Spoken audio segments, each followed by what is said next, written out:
Hey guys, so as many of you know, Houdini 17 has released earlier this month, and the Redshift developers have released. It's not really a ready build yet, but it's pretty good so far for Houdini 17. If you guys want to try it, and so I decided, you know what, let's just check it out. Let's try out what's new, and see what works with Redshift and stuff.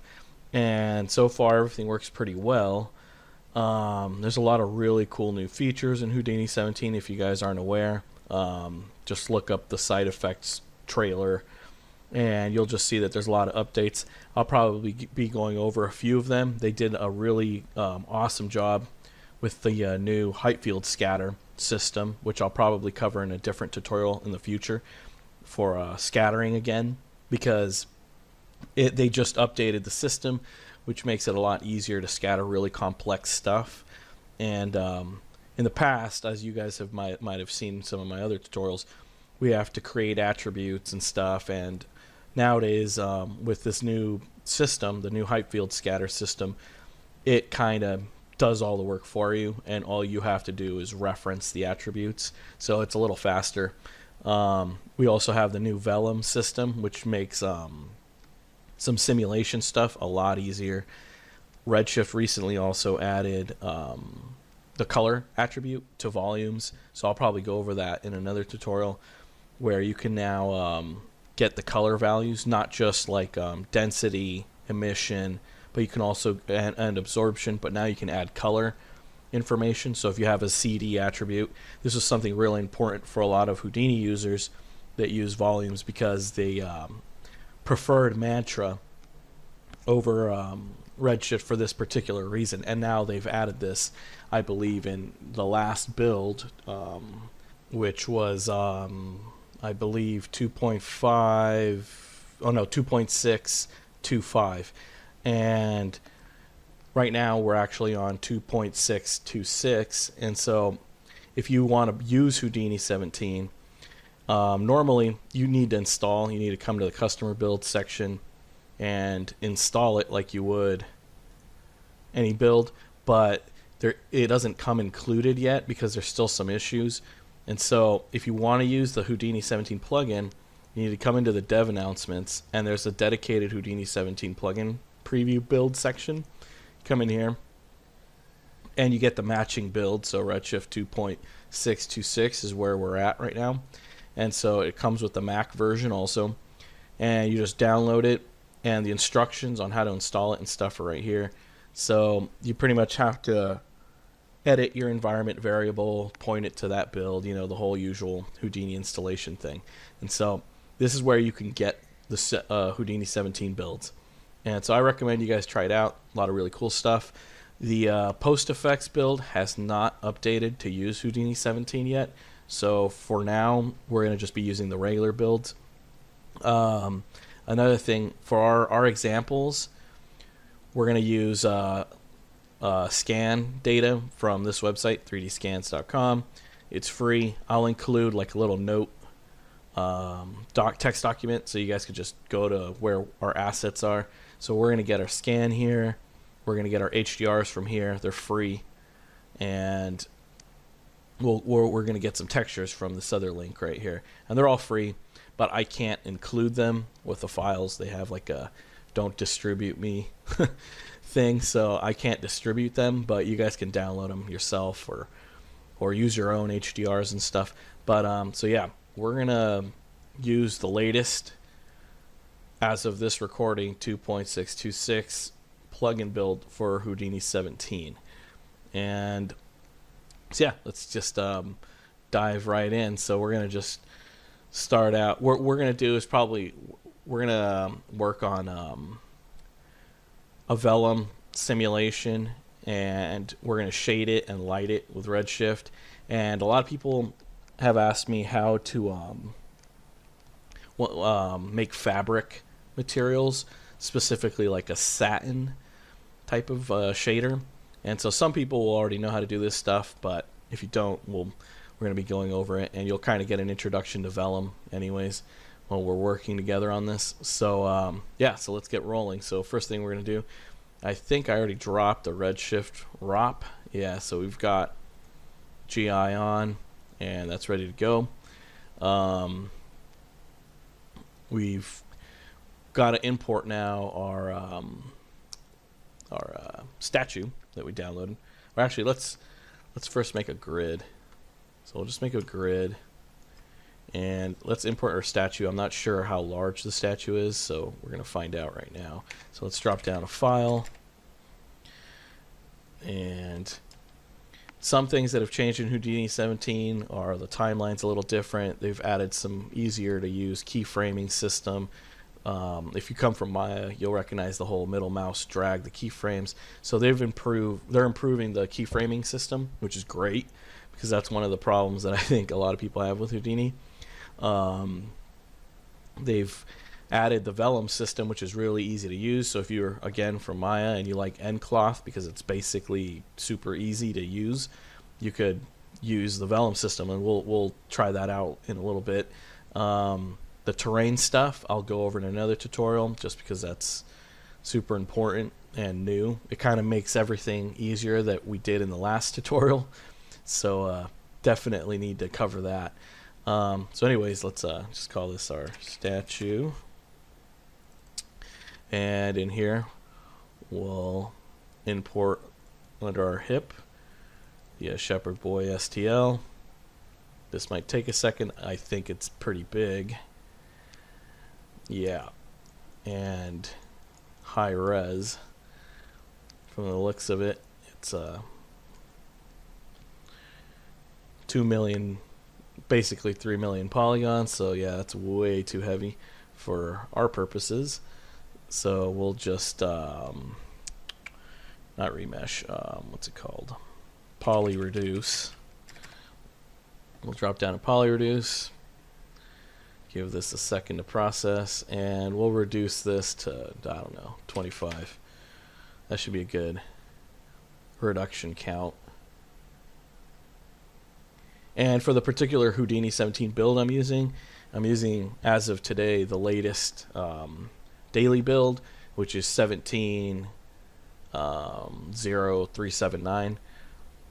The first build that came out for 17 had a lot of bugs, so I recommend you guys try the newer daily builds. Let's see, we're at 500,000 poly. That's cool. I think that's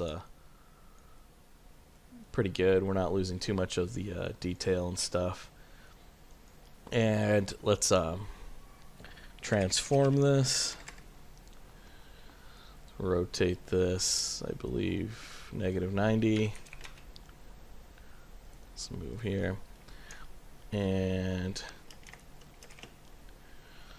slide this up to around here. And for scale, I think that's too big. We'll scale this down. And actually, I should be able to see my terrain. So let's, why am I not seeing my ground? It's just that small. Oh, yeah, it's just tiny. Okay. Let's zoom back in here. And let's shrink this down further. This thing is massive, so let's try 0.1. And, oops. Don't know what I just did. Oh. Oh no. Select. Why am I in point mode? What's going on here? Object. And let's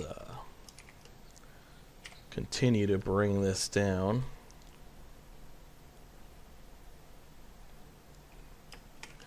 Zoom in.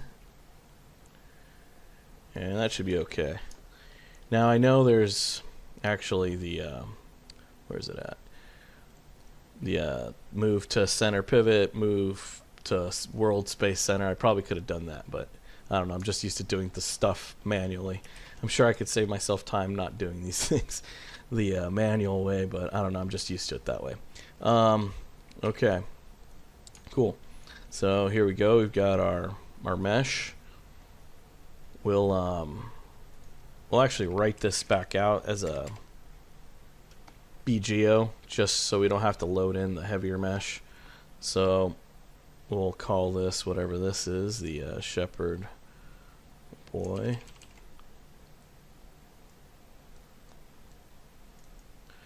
Yeah. And we'll paste that in. I missed the S. And we'll write this out.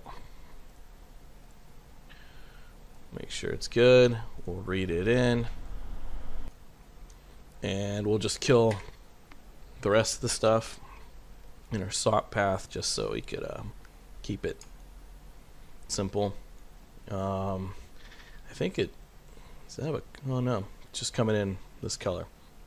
And our grid is still way too small, so if this is 1 meter by 1 meter, or no, it's 4 by 4, which is 4 meters. Let's make this 10 by 10, and this is still way too huge. And so just so you guys know, whenever you're simulating stuff in Houdini, 1 square is 1 meter. In Maya, that's 1 centimeter. I don't know why Maya does it that way.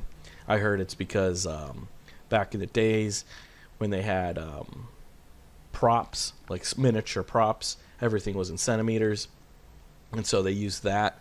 But all the other apps use meters, so keep that in mind. 1 meter is 1 meter, basically. And so we're going to have to shrink the statue even further. Let's do a transform. And we're going to do another 0.1. Let's highlight that, actually. So now this is basically 10 meters wide, which is still huge. So let's do 1 meter.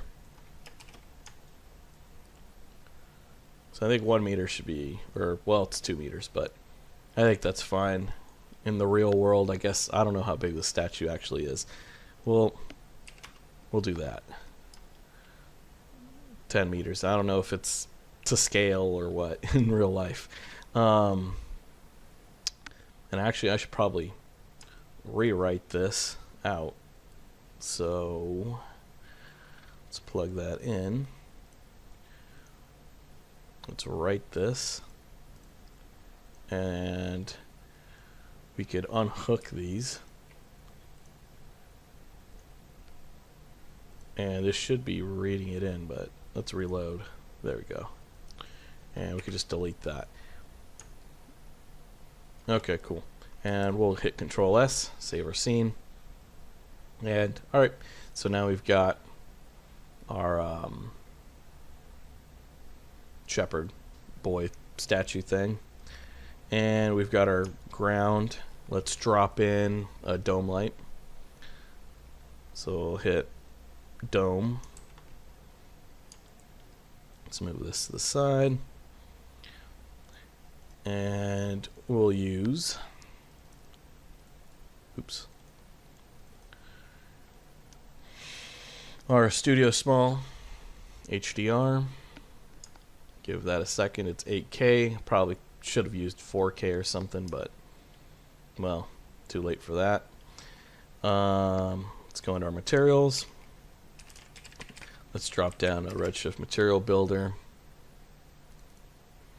and we'll just call this ground. We'll drop down another builder. We'll call this statue. Let's just dive in here. Dropped an RS material. And actually we'll just copy this. Paste it in here. And for now we'll just keep them both plain gray RS materials, nothing particularly fancy or important.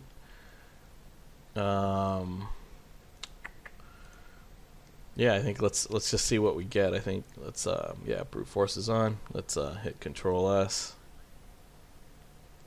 Let's fire up the render view and see what happens.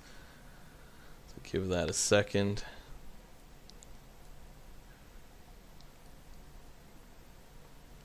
And actually we should have made a camera. So let's see where this is. And yeah, we'll use 720p. I think that's fine. Could use photographic exposure.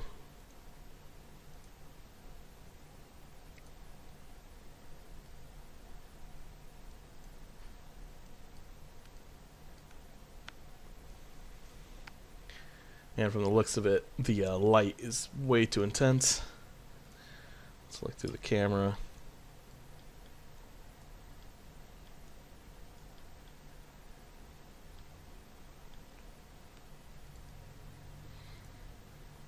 Let me make sure our materials actually got assigned. Yeah, okay. Let's dive in here. Select our statue. Let's go with GGX. Think that'll be okay. Let's go for our ground. GGX, and we'll just go with the darker color.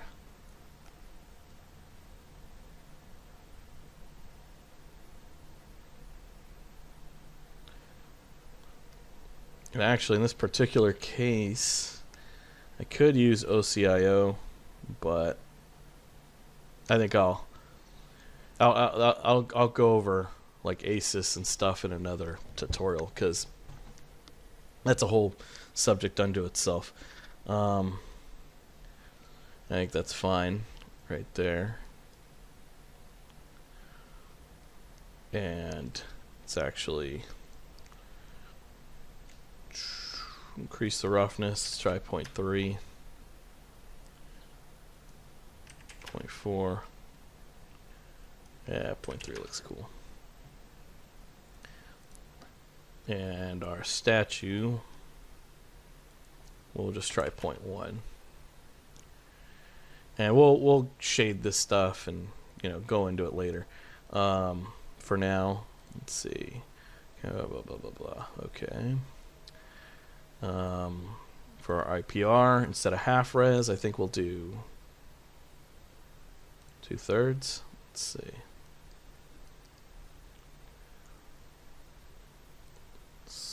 3/4. Yeah, I think 3/4 is fine.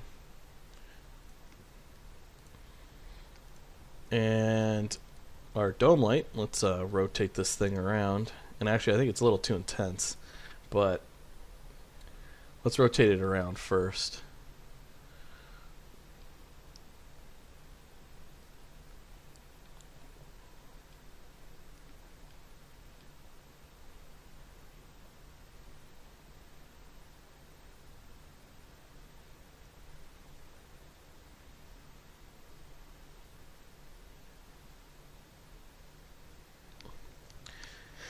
That's kind of cool.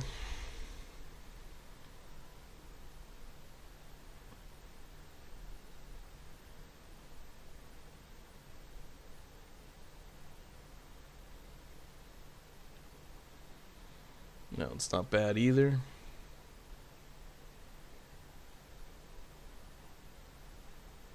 Way too bright.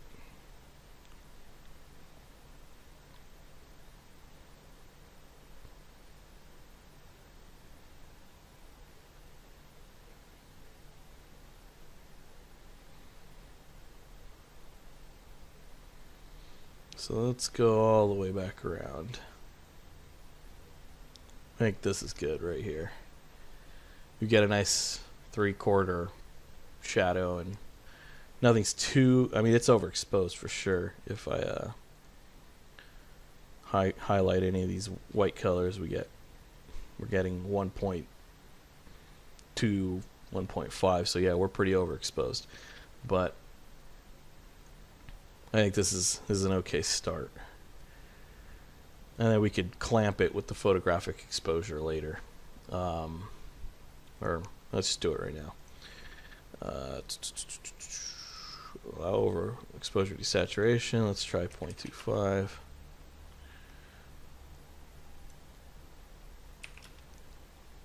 That might be too contrasty.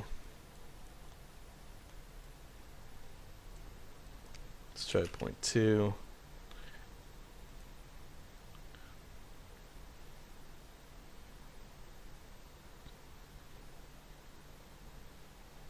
Actually, I kind of like it how I kind of like this really dark too, though. So with a lot of contrast. So let's see.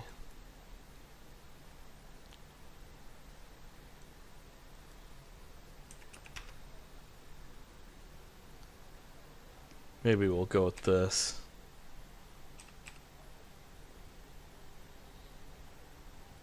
And we'll just go with the darker ground.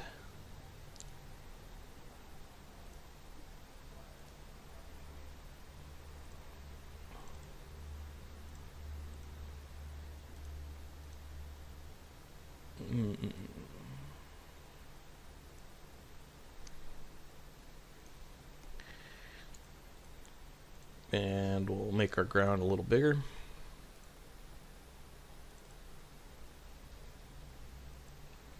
Let's go with 50 and 50. Or maybe even just 100. So it goes off into the horizon a good amount.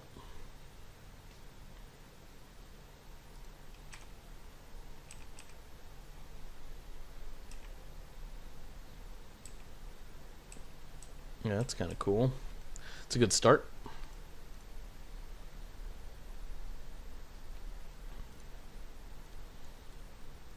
Alright, let's save this out. And several things we could do with the ground to kind of just switch it up. I don't know, maybe we could displace some stuff or break up some shapes. I don't know, make some abstract shapes.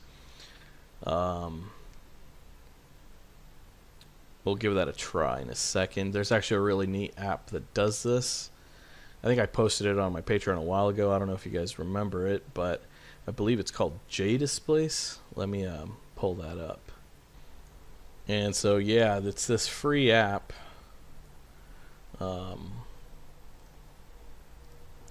Called, well, you can get it at windmillart.net, and I'll link it. It's called JDisplacement, and he's actually updated it. I need to get the new version. And it's a really simple app. You can just download it, and it creates really cool greeble displacements. So in fact, I'm going to pause it right now and download the new version just so I could check it out, and then we'll make something right now using this, and then we'll throw it into our ground. And so I just downloaded and installed the new version.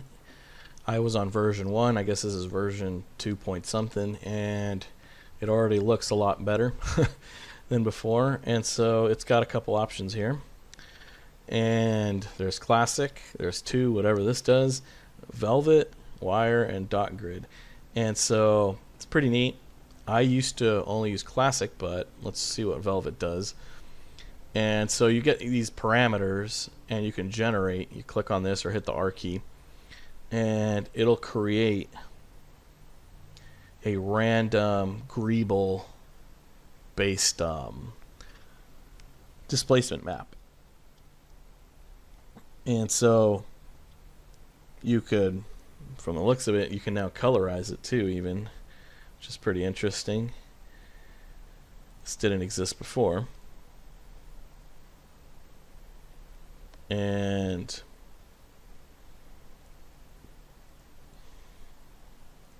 that's actually pretty cool that we can do this now.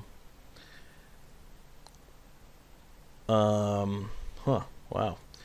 He's really done a good job on this. And so you could add more iterations, sub-iterations. You can add symmetry only based on a direction. You could yeah, there's just different ways you could approach it, and you could save a normal. You can invert it. Um, yeah, it looks like you could do quite a few things using this now. And let's see what else he's got here. J displacement 2.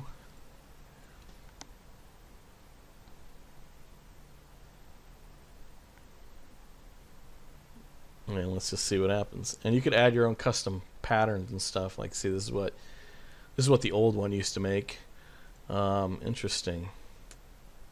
Let's see what this does. Dot grid. Oh, okay, cool. So it makes like little points and stuff. Yeah,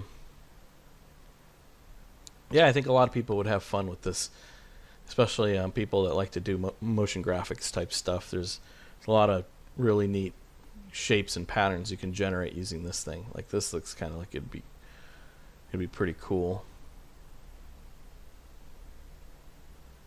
It'd generate a bunch of lines.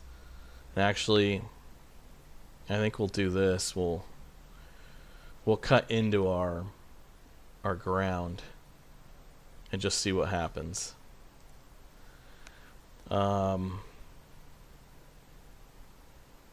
Yeah, so let's try this. We'll save this out and just see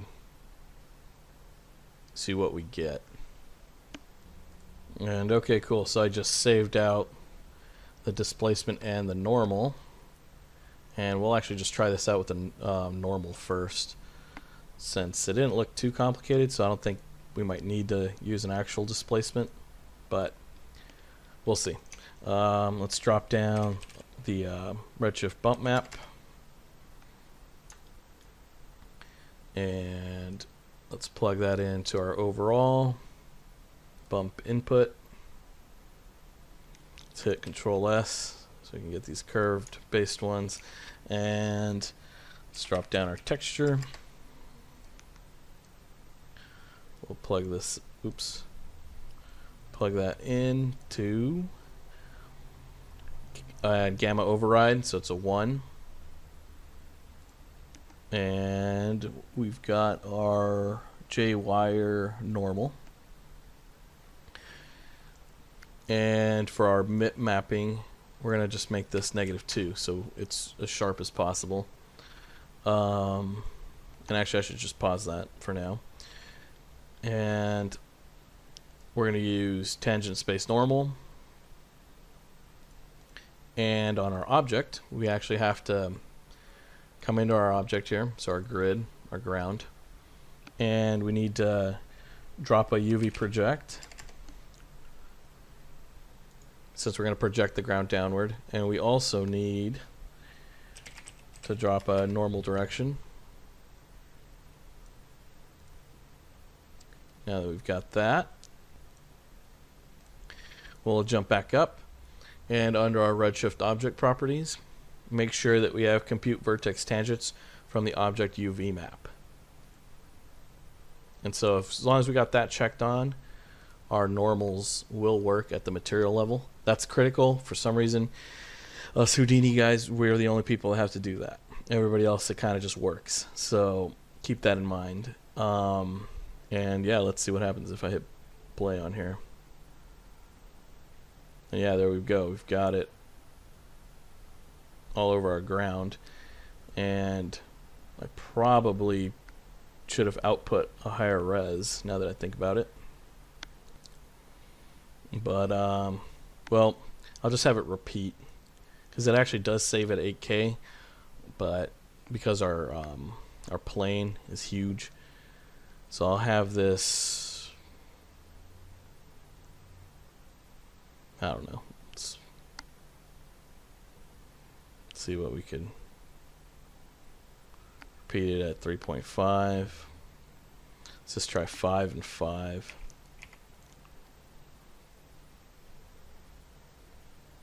That might be a little too small, so let's try 4 and 4.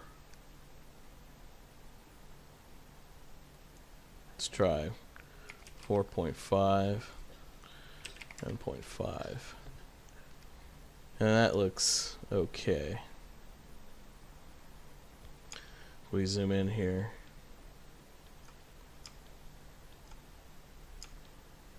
Something to just break up the shape, I guess. And we could try displacement.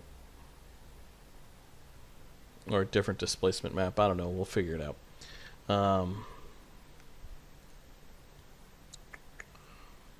Let's try 0.4. That might be a little too rough. 0.2. No, let's keep it at 0.3. 0.1 diffuse roughness. And we'll just drop down our weight to like 0.9.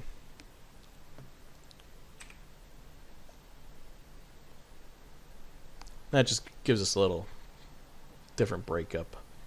I could probably add some greeble scattered boxes or something back here just to break up the horizon too. But okay, well, now that we've got that, something more interesting on our ground. And actually, I could probably just make another one of these, a different pattern, and displace it and see what we get. So that might actually be kind of cool. So let's try that. So I'll load up JDisplace again, and let's try this velvet, whatever this is. Yeah, it just looks crazy. So let's let's try this. Let's just save this out.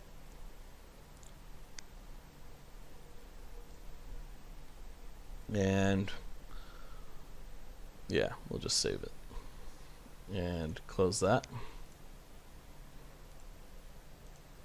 And under displacement tessellation, we'll turn this on. We'll use 16 for out of frustrum,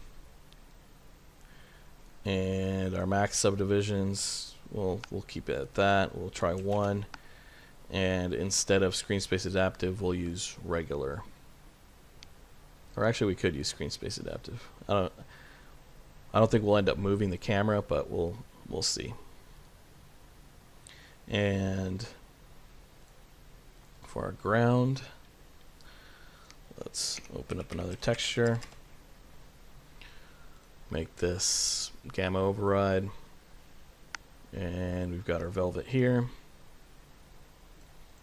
Displacement. Drop down our RS displacement, connect that in. It's a height map instead of a vector, so it should just work fine as soon as we plug it in, and we'll see what happens. And yeah, it's super strong, but it works. So we need, since this is just a black and white PNG, I believe. Yep. It doesn't have negative value, so what we actually need to do is negative 0.5 and 0.5. And again, this is way too strong. So we'll try a scale of 0.1. And this is probably still way too strong.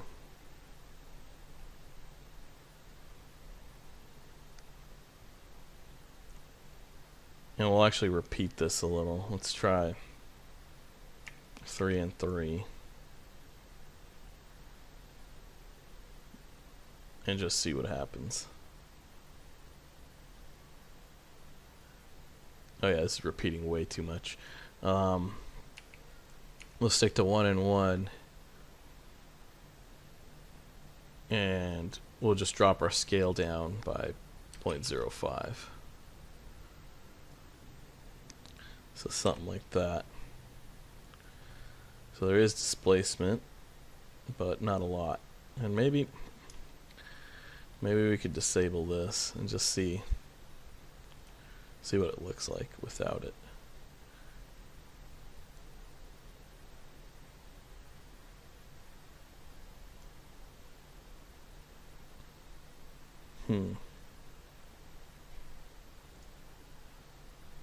I think we could keep this. We'll just make it a little more subtle.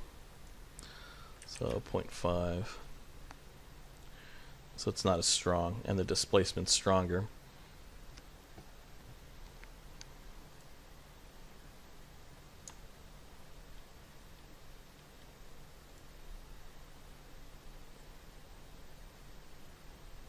Yeah, I think that'll be fun. Okay, cool. So now we've got our ground going.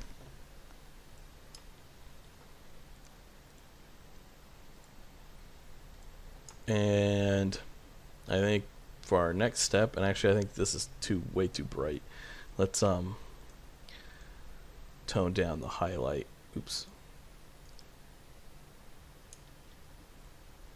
On our material, just a tad. 2.75 weight.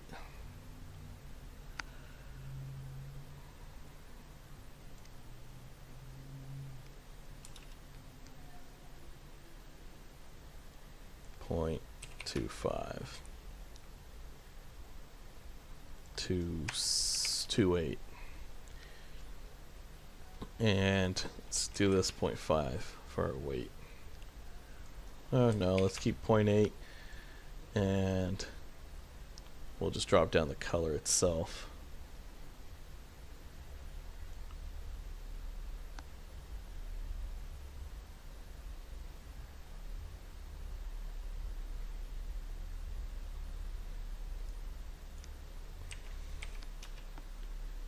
.7.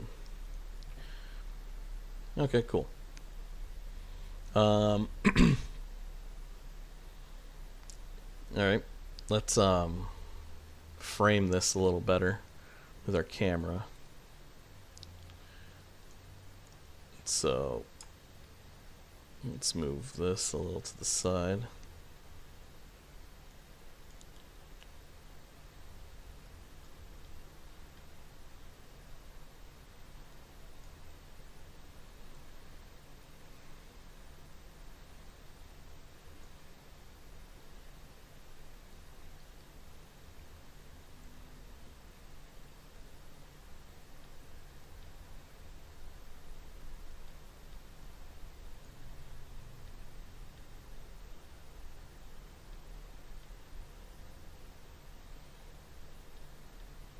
Make something like that will work. So we've got the rule of thirds going on right here for the focus.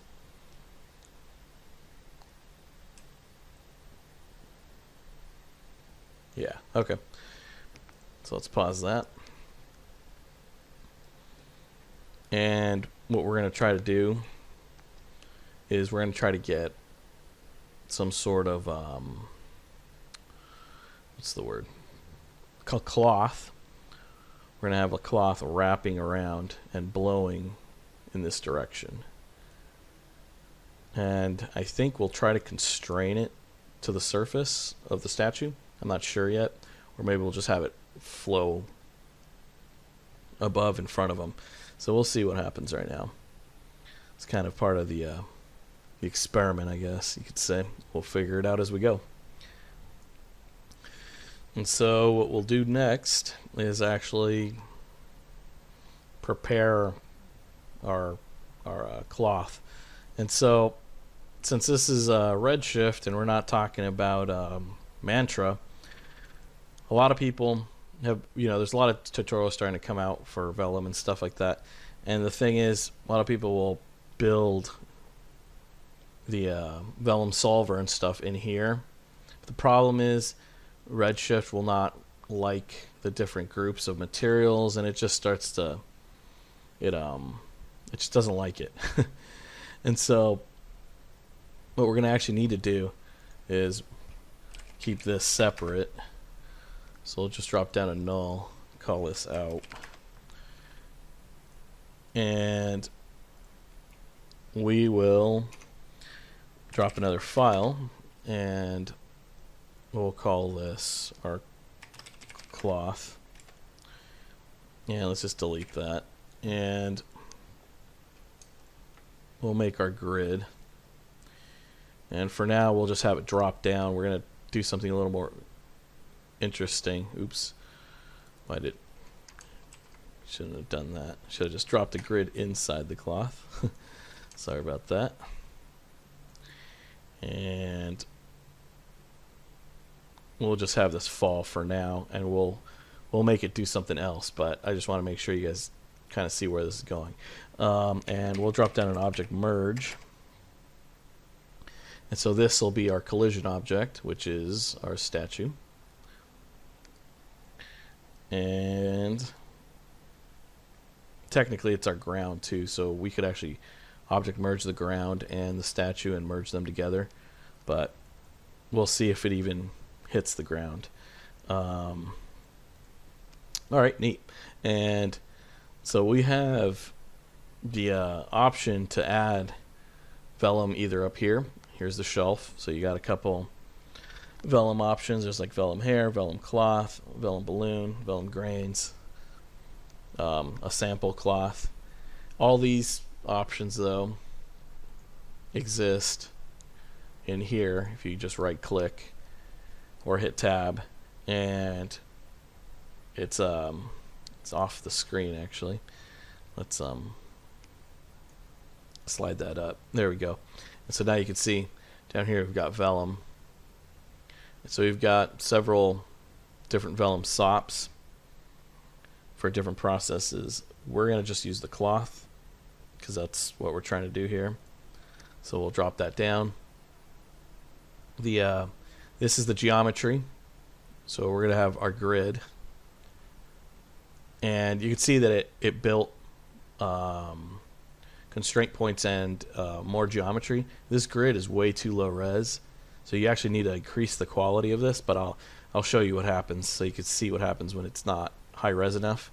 And this is our constraint geometry.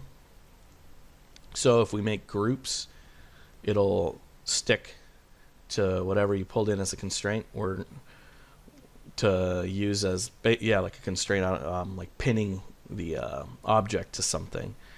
And finally over here we have our collision, which would be our statue. So just so I can explain that a little, and actually let's unlock the camera so I can move around and not mess up our camera so you guys can see what's going on here.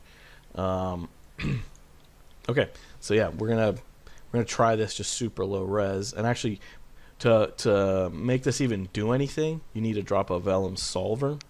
So we start typing solver. The vellum solver is basically the solver. It's what does the simulation behind the scenes. So this is, without this, nothing's gonna happen. Nothing happens. So we'll just plug this in,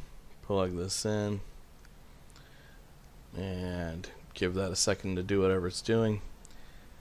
And for our collision, we'll use our statue. So right now, let's just save this in case anything goes wrong. Like I mentioned, and let's just simple shade this so you could better see what's going on here. The grid here, it's pretty low res, and now once we pass it through the vellum cloth system, it'll help, but it won't be enough, basically, is what I'm trying to say. So if I were to just hit play on this and just let the simulation run through, and actually we'll do this in real time so that way you guys can see it actually happening. And vellum's pretty quick, so let's activate the real-time toggle. And vellum runs on the GPU. I think most of it does, and so it's pretty fast at simulating. If we just hit play, it's gonna just go through. That's problem number one. And it's like, well, what's going on here? Why is it not colliding? And you might be wondering, why didn't it do anything? So let's rewind that. And that's actually because the constraints right here for collision geo is actually not where you want the collision. You want the collision geo down here. Why that is, I'm not entirely sure, but so if we do this, and let's actually cancel that out.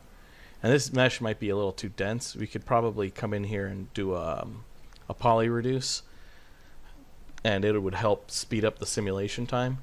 But let's see, this should now collide. So if we let that drop in, and yeah. And as you guys could already tell, our grid is not, it's not high resolution enough. It's like, just look at that. There's just like, what's going on here? And so the problem is that, yeah, our grid needs to be a lot denser.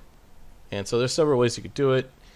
I would just recommend just doing a remesh. So if you drop a remesh in here, because triangles solve better, you get more detail instead of using quads in cloth type situations. There's just more information where the triangle can bend, and we'll actually, let's just see what one iteration of remesh does. So we just saw this and it looks bad, so let's try this now. As you can see, that already looks way better, oops, than it did before. Like, you're getting more detail in here. And look how fast this was to simulate. I mean, that's incredible. Like, taking seconds, you know. And we'll actually remesh this to 2. So we'll get, okay, quality. Let's, for iterations, we try to smooth it. No, let's leave it like that. And we'll actually increase our rows and columns. Let's try 50. And so if we come down here, or if we look at our result here, actually no, what we needed to do is we could keep this at 10, doesn't really matter.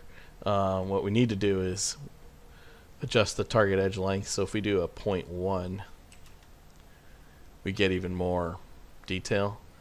We try 0.05, it's even more detail. I think that's as far as we'll take it. That's, you know, pretty heavy. I think we're at, what is it, 20,000 polys? That's actually not that bad. But the heavier it gets, the more complicated the simulation gets, but the more detailed it gets. So if we slide down this way again, and we just play this and see how it looks. Oh, oops. I have to make sure I'm selecting the vellum solver. And actually it's going to try to simulate up to there, so let's hit escape and rewind that. Okay.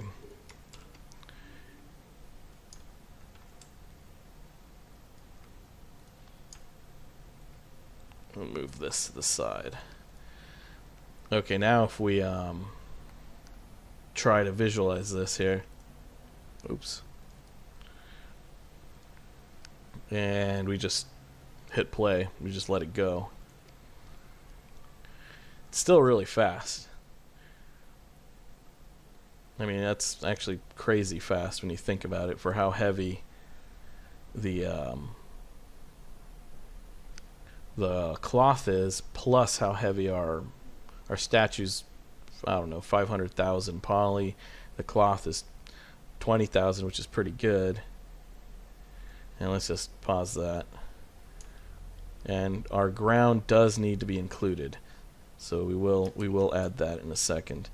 But I mean, if you look at it in general, look around, I mean, we're getting some nice folds here and there. Overall, it's pretty detailed. And you could actually do several things to increase that type of detail. And for example, the I believe under the vellum solve, oh no, it's the post process. So if you start typing vellum post, you get this oops, should have not gone in there. You'll get this node called the vellum post process, and this, you can think of this as literally post process. It's post processing the mesh. So you could add more subdivisions, you could smooth it by groups, you could help detangle or add thickness. So like right now, if we come down here,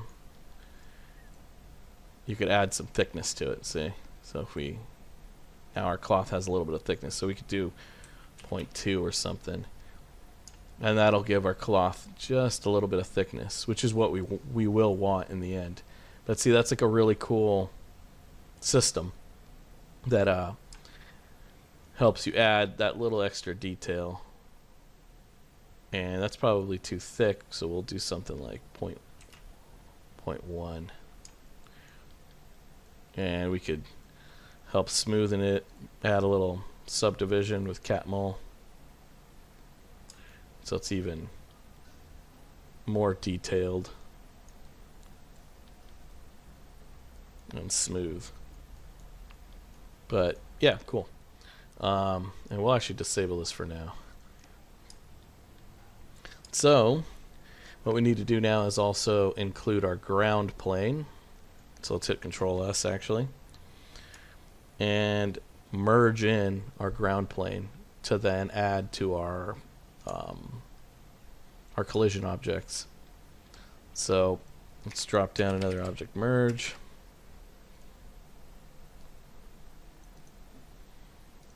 And we'll just use, I believe this is our ground. And actually, let's make an out just for organization purposes. Let's do this the right way. Oh, oops. I did this in the completely... Oh, no, there we go. Yeah, okay. Let's drop an out. Or, actually not an out, a null. But call it our output. Plug that in. And we'll just call this out. And jump back into our cloth. And look for our ground out. There we go. We'll drop a merge. I guess we could just plug that in here. Plug that in there. And for some reason I'm getting mismatch attributes, blah, blah, blah, blah. That doesn't really matter.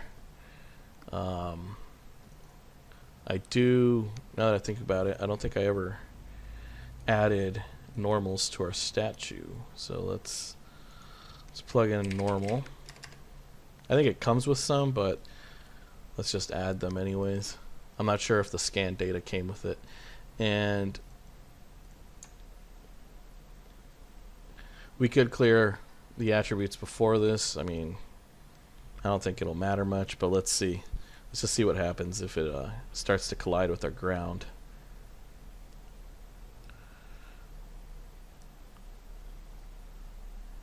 Yeah. And it bounced a lot, like it has buoyancy. But that's okay.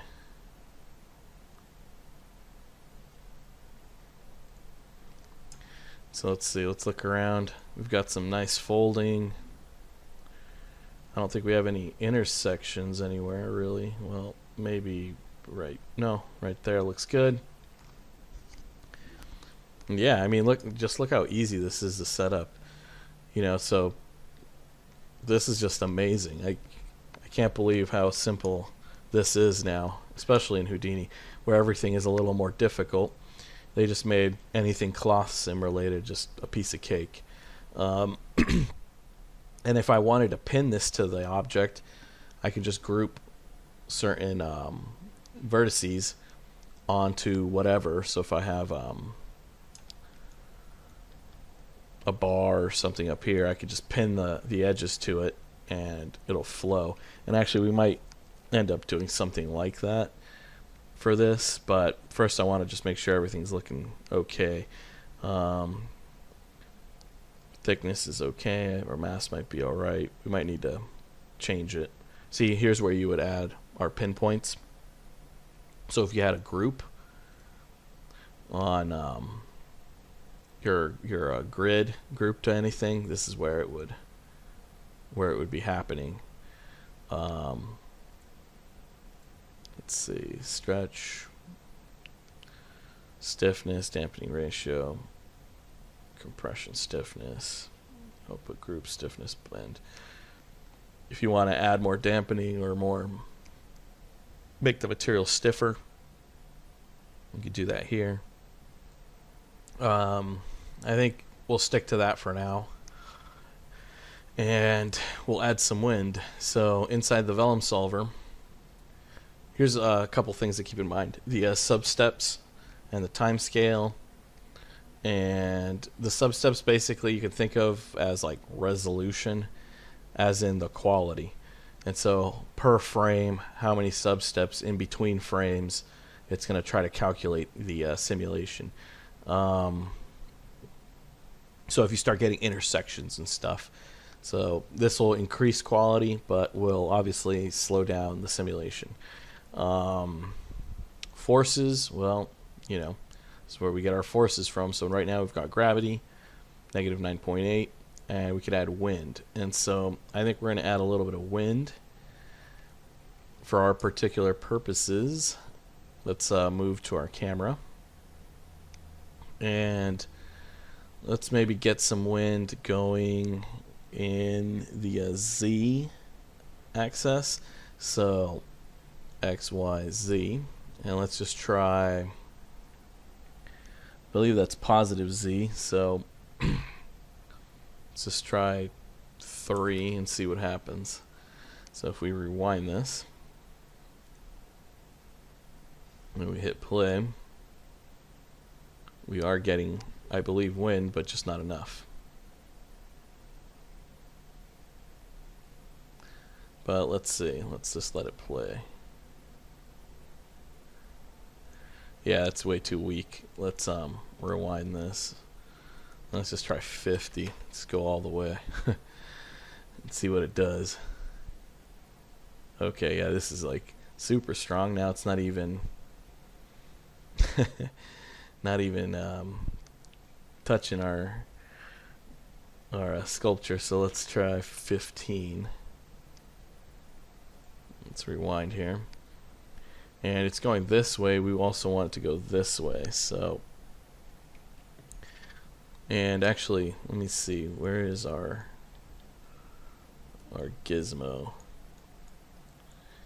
If we were to do that, that is positive X.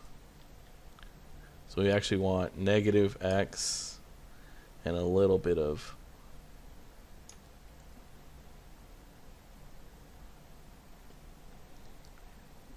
I think that's Z. So yeah, so I think Z is a little too strong. So let's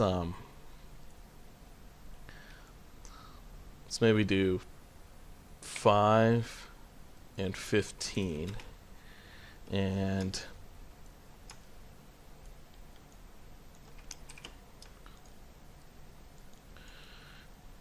let's move this actually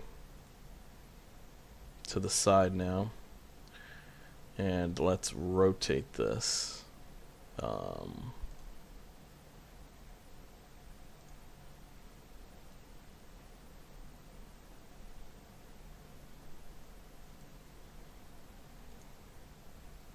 Let's just see what happens if we do it from here.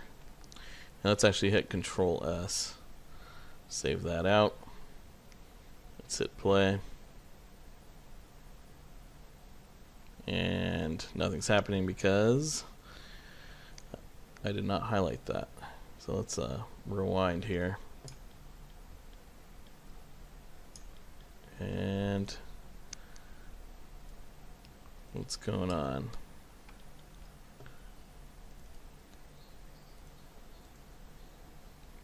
Whoa. It's going the wrong way. And I think that was supposed to be negative 15. So let's try that. Negative 15. I think this is positive, but let's see.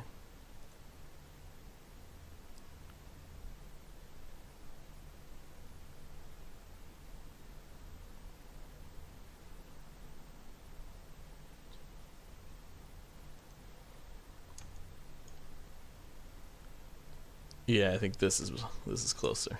Okay, let's just see what we're getting. Okay, I think this is the direction we wanted. Let's rewind that and see what we get.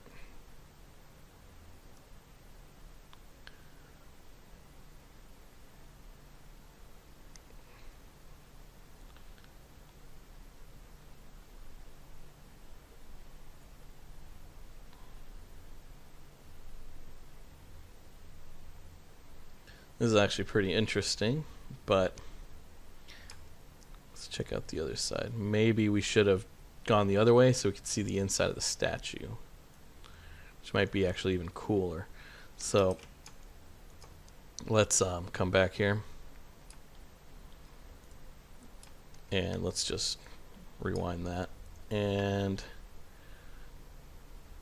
we'll just cancel that rotation, move it this way,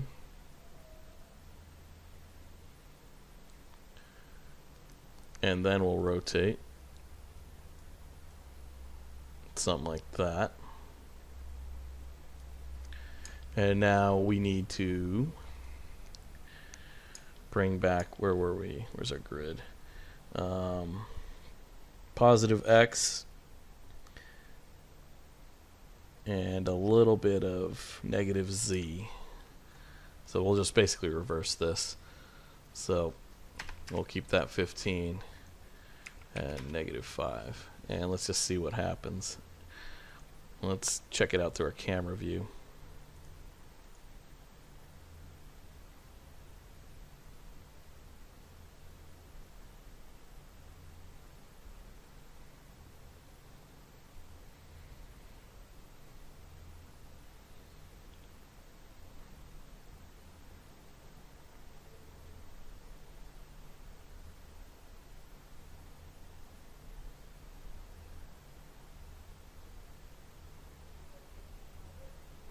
I think this is kind of cool. Here we go.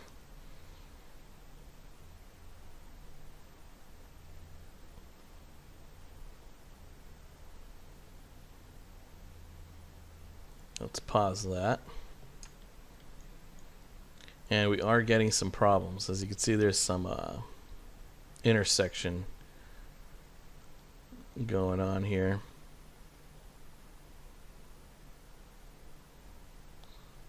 Now, realistically, we could drop the mesh resolution on this. So on our statue, let's do a poly reduce. And we'll actually rewind our vellum simulation.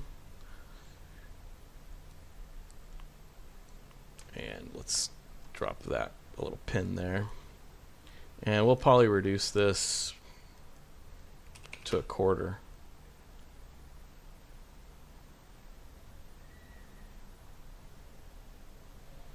And just because we don't need the that much resolution on this, to be honest. And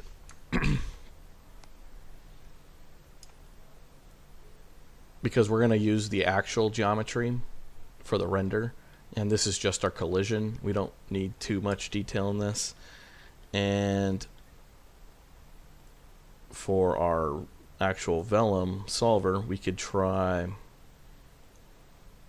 2 sub-steps, which will take longer to render. And we'll post-process this with thickness just to see what we get. And let's hit Control S, and we'll actually cache this out. We'll start to, yeah, let's just do a file cache.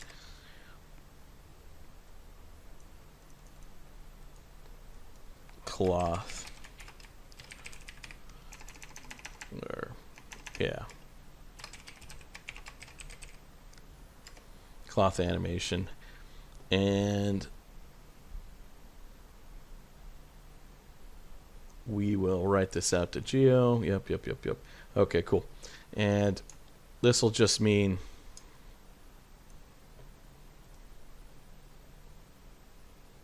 we'll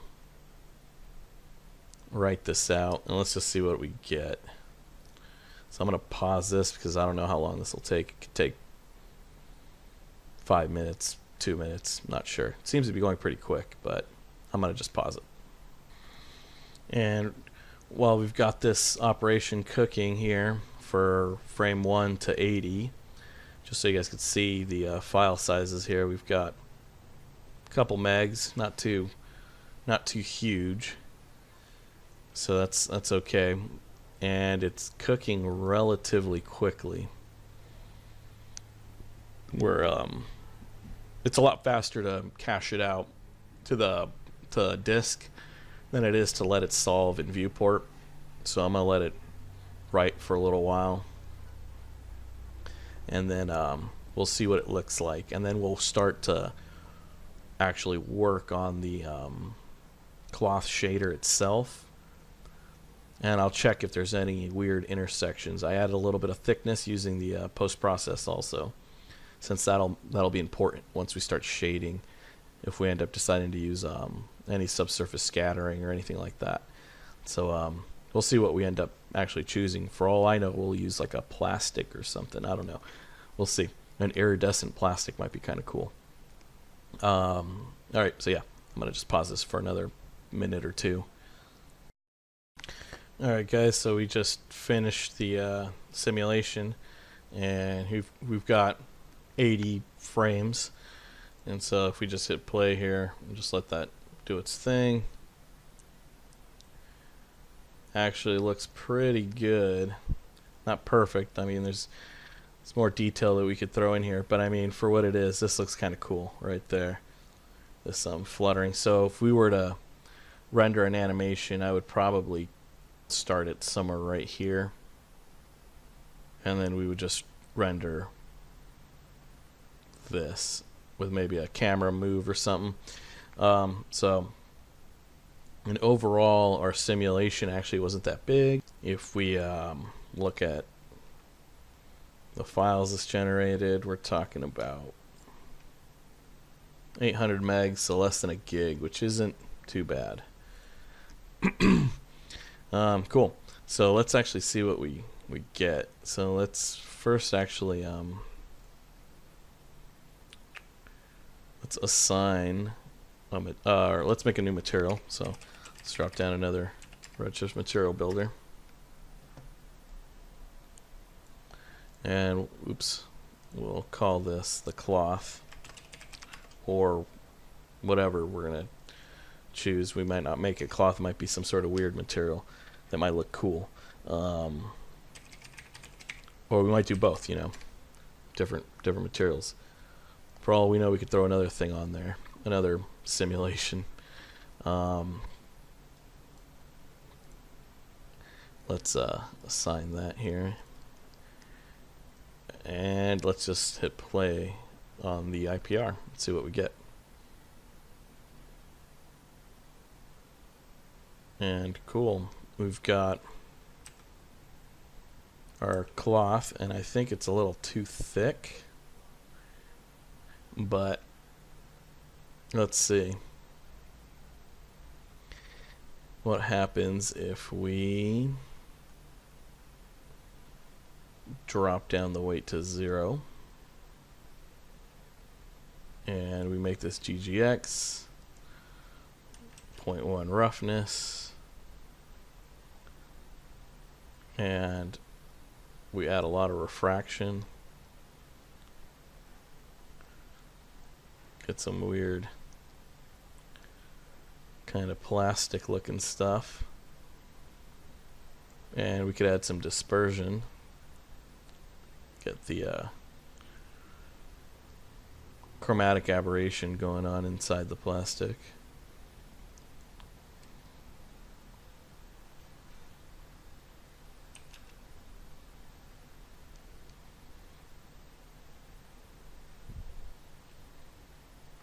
Just kind of neat.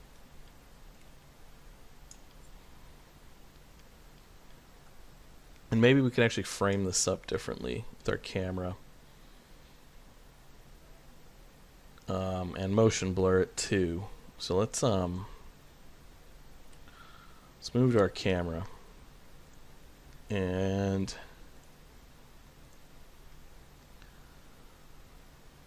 let's just try 1280 by 1280. And we'll stop that, reload it. And for some reason, oh, there we go. Yeah. Let's do that. And let's reframe our shot. Oops. Forgot to lock down the camera.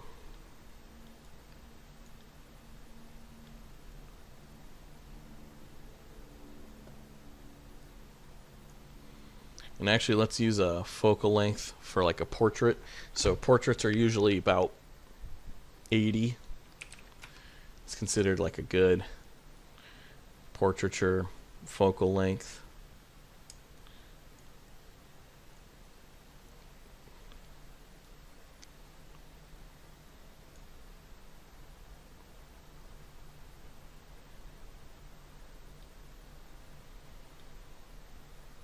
And yeah, maybe we'll rotate from this point.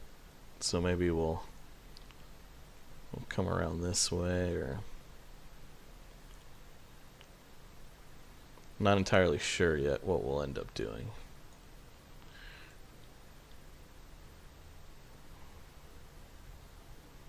But that's the whole point, right? We're experimenting.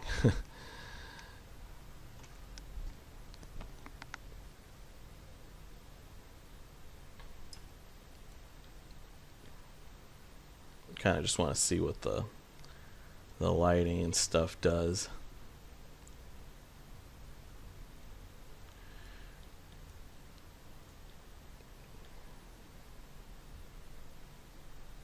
We're getting some interesting effects with the dispersion and the light. So I think we'll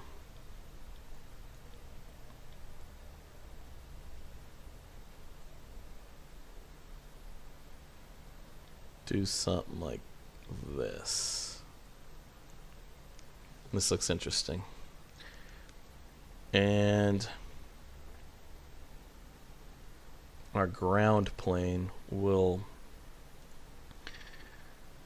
it's not bad. I kind of like it. But I'll make it a little more diffuse. I could probably add some variations into the roughness with noise on the ground, but we'll deal with that later. And on the surface of this, I kind of want to check out what this looks like with motion blur. So let's go into our ROP settings, enable motion blur, enable deformation blur, and let's see what happens.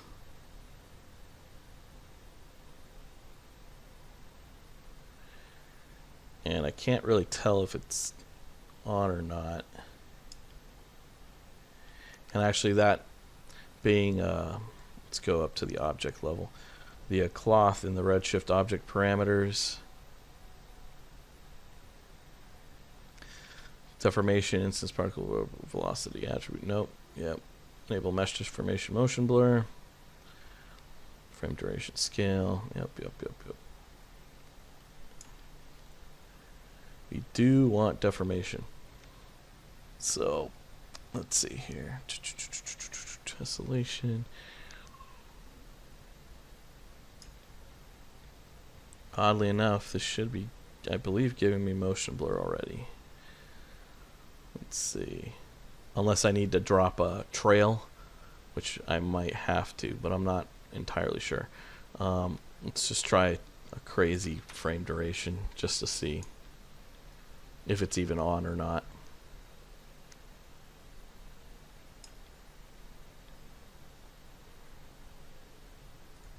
Reload.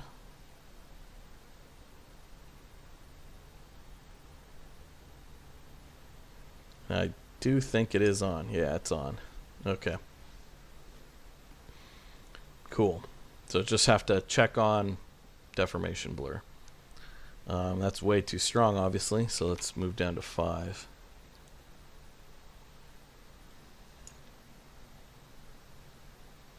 I mean, it might not be once it's animated, but for a still, it's a little too strong.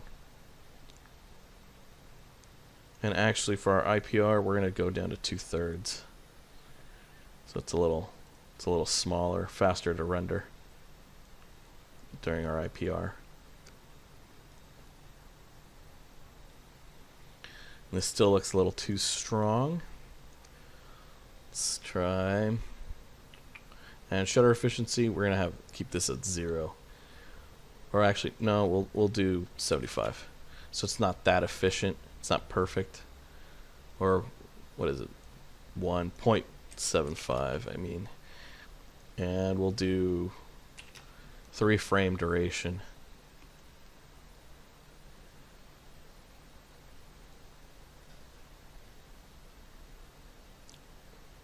That still feels way too long. Or maybe it just needed me to reload. And transformation steps. Frame. Oh no, I need what's going on here? Let's do 2.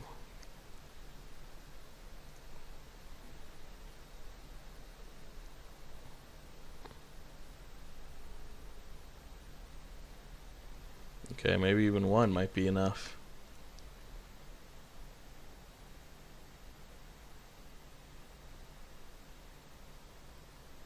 No, so let's stick to 2 frames. I think we'll be okay. So it's motion blur, but not too much motion blur.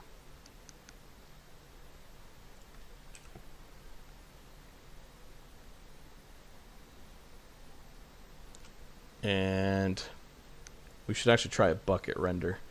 So I'm gonna pause this and we're gonna jump into our settings. We're gonna try 64, 03,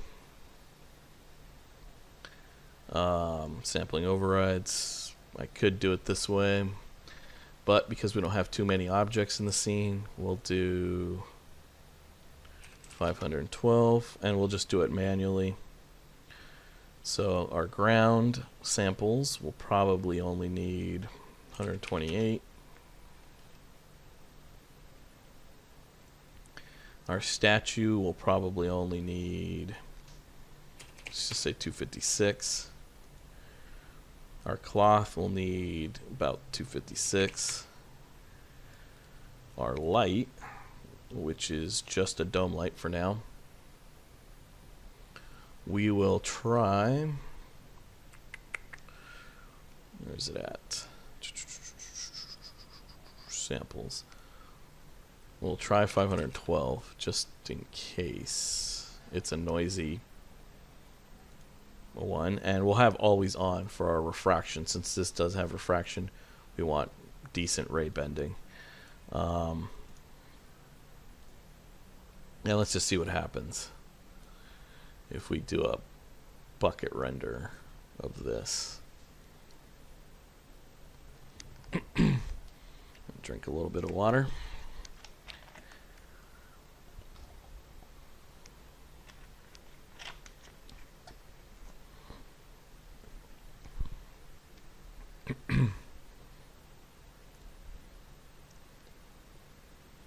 And it is still super noisy. And so my guess is that is going to be the dispersion and refraction. So let's jump into our materials here, get into our cloth, and the refraction. Let's get some. Let's try 512 for this. And let's re-render that. And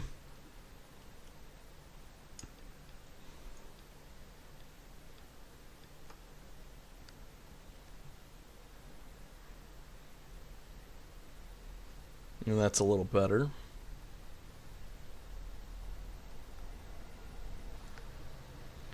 And so there's still quite a bit of noise in here.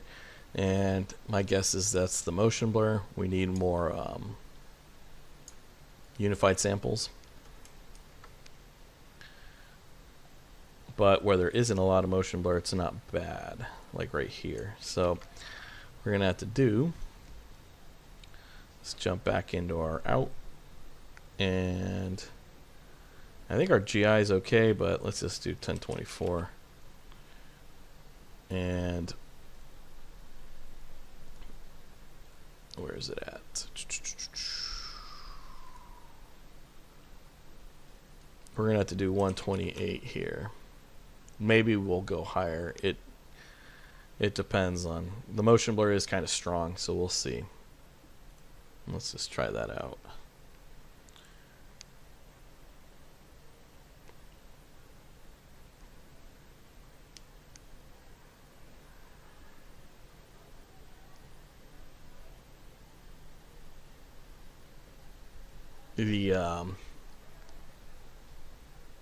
The cloth is way too thick. Looks almost like glass. So we'll have to adjust that in a bit. It would be actually kind of cool is if we got some caustics going through the plastic and making patterns and stuff when we render an animation on the ground. That'd be actually kind of neat. So we might try that.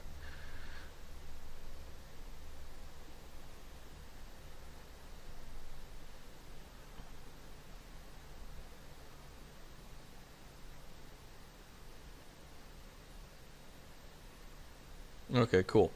It's still noisy, but I mean we're not going for a final render right now.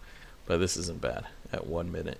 Okay, I'm gonna recache the cloth sim to be thinner because it's a little too thick for my taste. And so I'll pause this for a second, and I'll be right back. And then we'll re-render this, and actually I'll save a snapshot so we can check it out in a bit. All right, be back. All right, and we're back. We just re-simulated, and it should be thinner from the looks of it. Just to make sure. Yeah. So now we've got a thinner cloth material. Let's just jump back over, and we'll render out another shot. So hopefully this edge right here is a little thinner now this time around. And we'll just compare the two snapshots. And it's still thick, but let's see. It is thinner. Not by a lot. Thought it would be. But I don't know. Let's see. Let's compare other spots.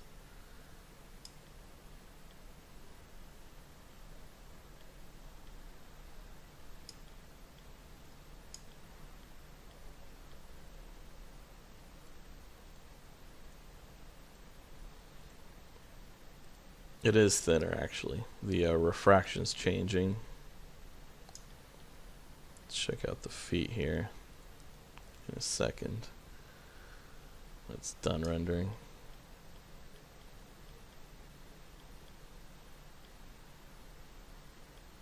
And I actually might have to increase the refraction trace depth since it's going through a few times, and I think the defaults might be too low.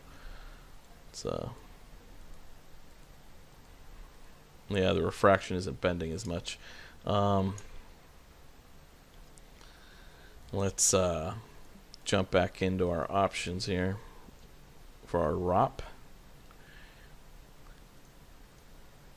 And underneath our optimizations, we're going to have to increase this actually. Let's just go up to 12. And we'll do 6. And 8. And let's do a snapshot again.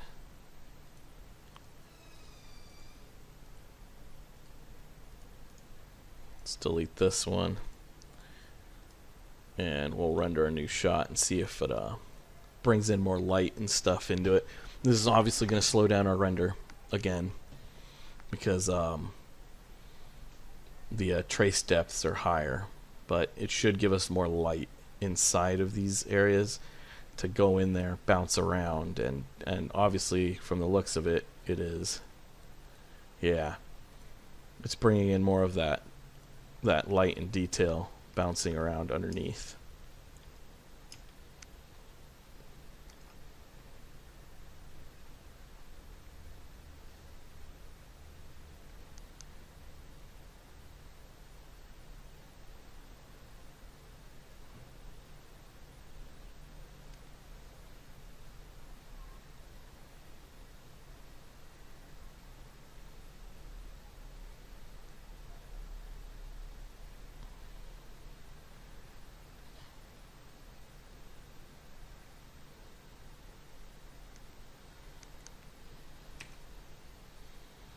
And I might make the ground even darker. I'm not sure. I think I might bring an actual light in here with the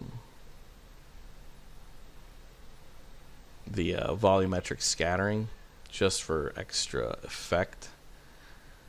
And maybe we'll use some caustics on the ground. I'm not entirely sure yet. We'll see.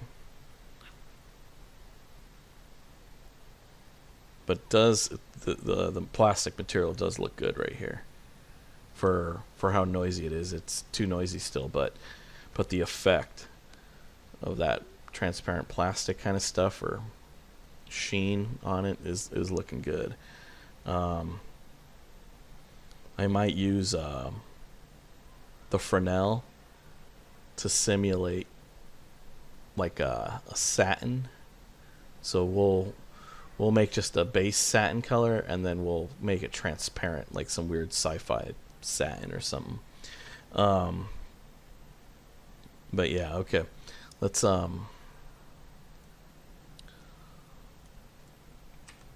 get a light in here and make sure that's not locked. We'll move our camera around and let's do something like maybe right here, or where's our, yeah, our light's coming from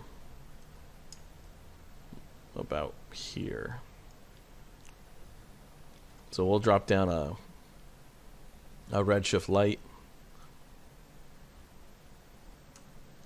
Just hit control and it'll be right here. And let's see, that might be a little too far, but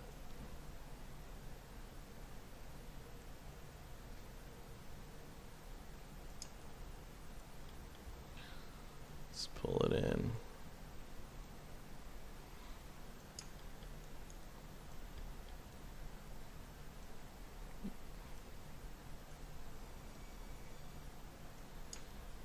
Something like that maybe. And we're going to just fire this up as an IPR.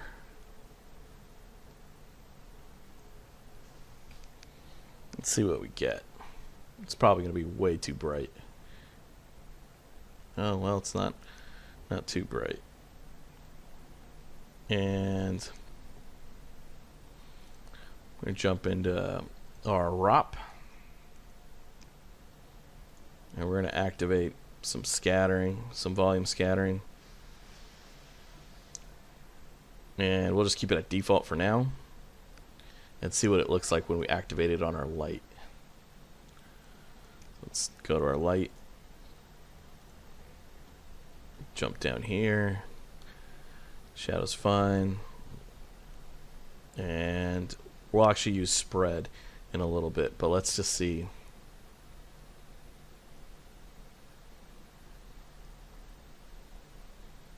kind of what's going on here. If we add a little bit of the volume scattering, let's do 0.3, so it's not too overpowering. And we'll drop down our spread so it's more directional.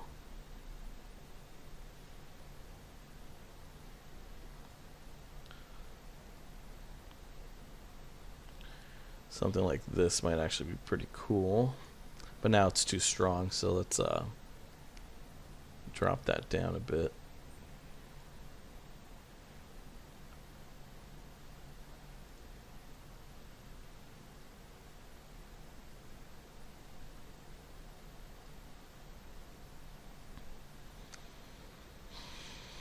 And we'll bring down our intensity on our light, because right now it's way too high. Let's try 20.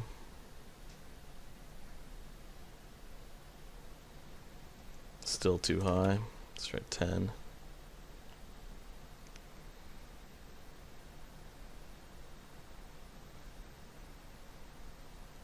Let's try 5.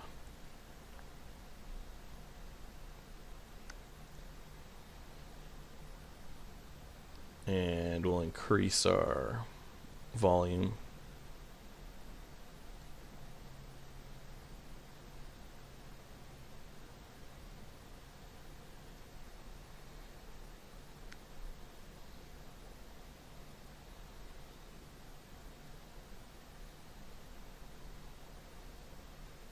And our light will actually make this to a temperature. Let's just try 4800, something warmer. That might be too warm. Let's try 5400.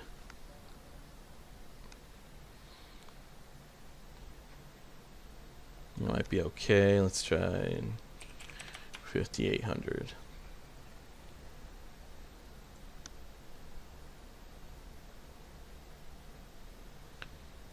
And our ground, we're going to make this even darker.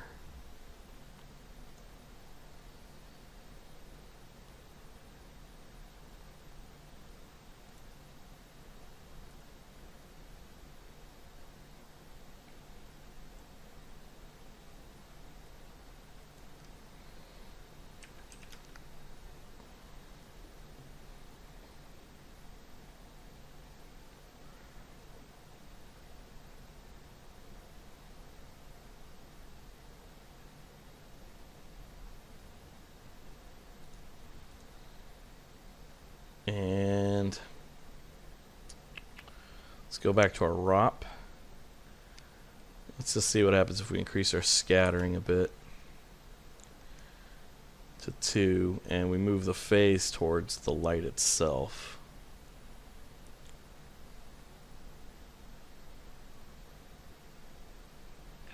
Or do we move it the opposite way? No, let's move it towards the light.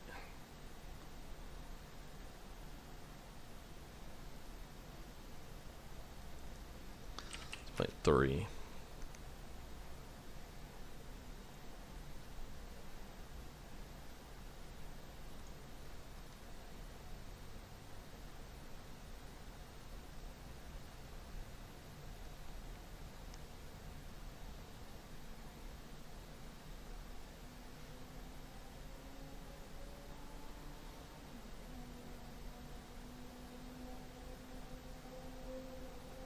Now let's actually make the light a little smaller. Or maybe focus it some more. Decrease the spread.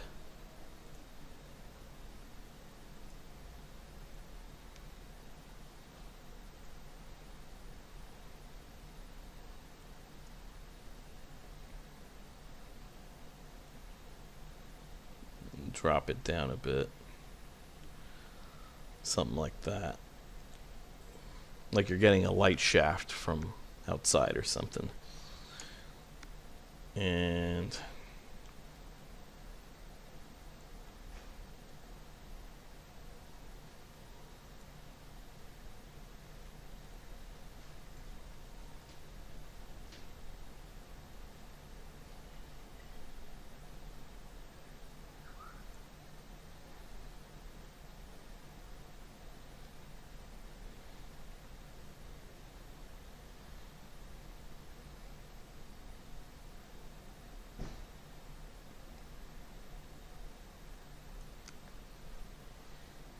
that looks kind of good.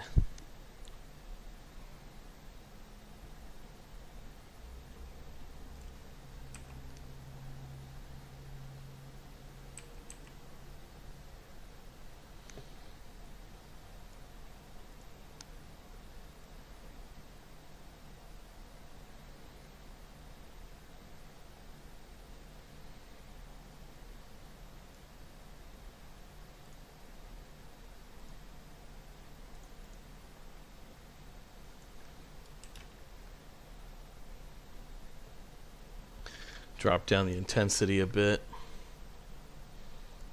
but we'll bring back up the contribution.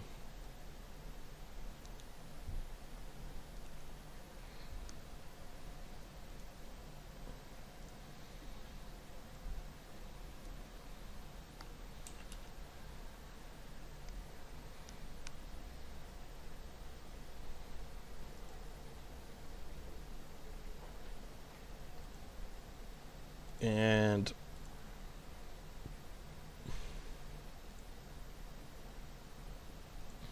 let's see what happens if we kill the dome light, actually. Let's just see.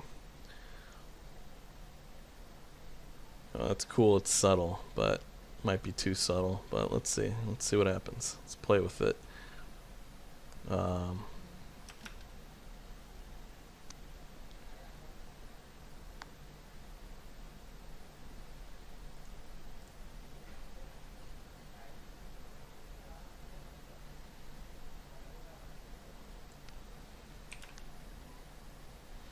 This would be pretty hard to render, just due to all the stuff that's going on.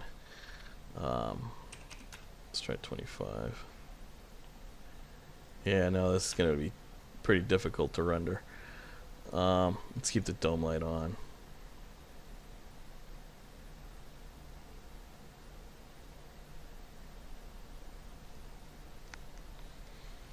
And let's actually change the shape on it. I think we could go with something longer and thinner.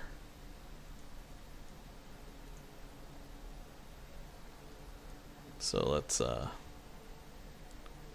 make that thinner,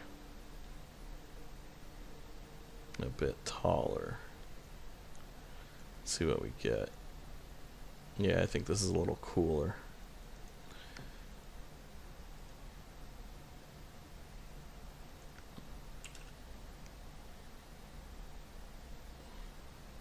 And increase the contribution a little. And this just gives us these little shadows and light shafts, which I think are nice, while not highlighting too much of the dark sides and stuff. All right, let's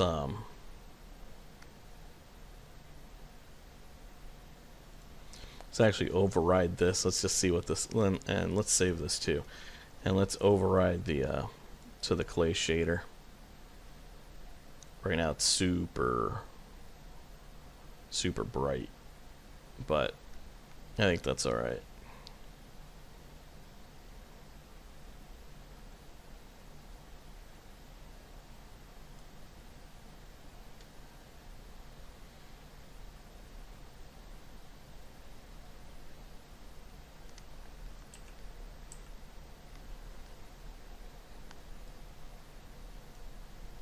And I think we'll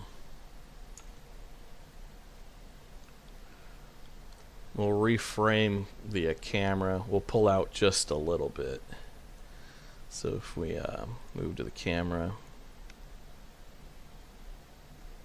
let's zoom out just a tad.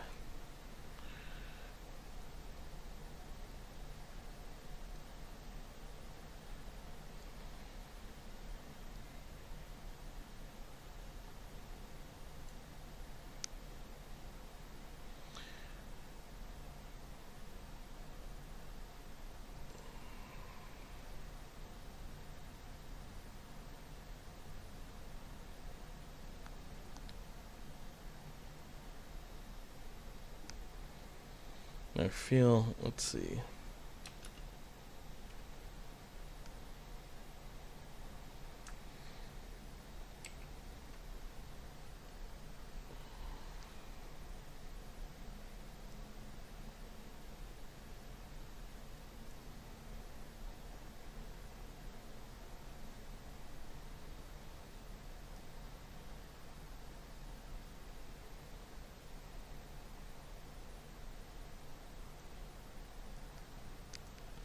Just to kind of get the layout a little better. And we could probably zoom out or pull out a little. So let's Let's pull out just a tad.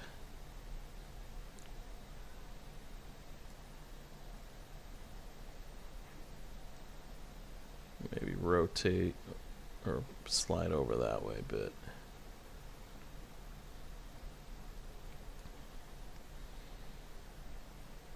And that should give us some interesting movement. Let's just see what happens. If we switch frames.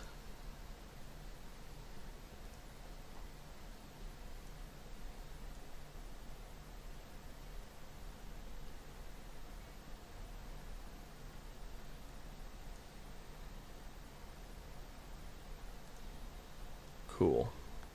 And if we actually do a flip book, where's that at? Right here. And yeah, let's just start that real quick.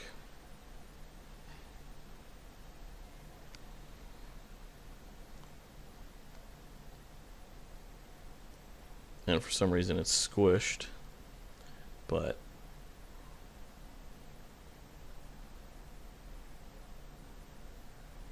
I think the movement's okay.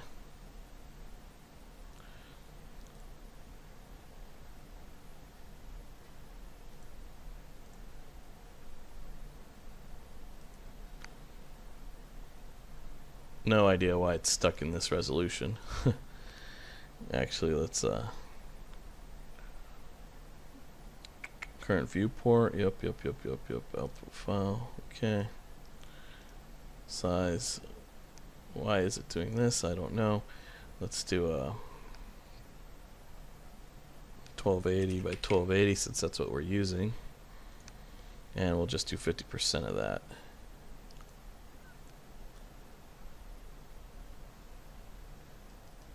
Give that a second to run the flip book.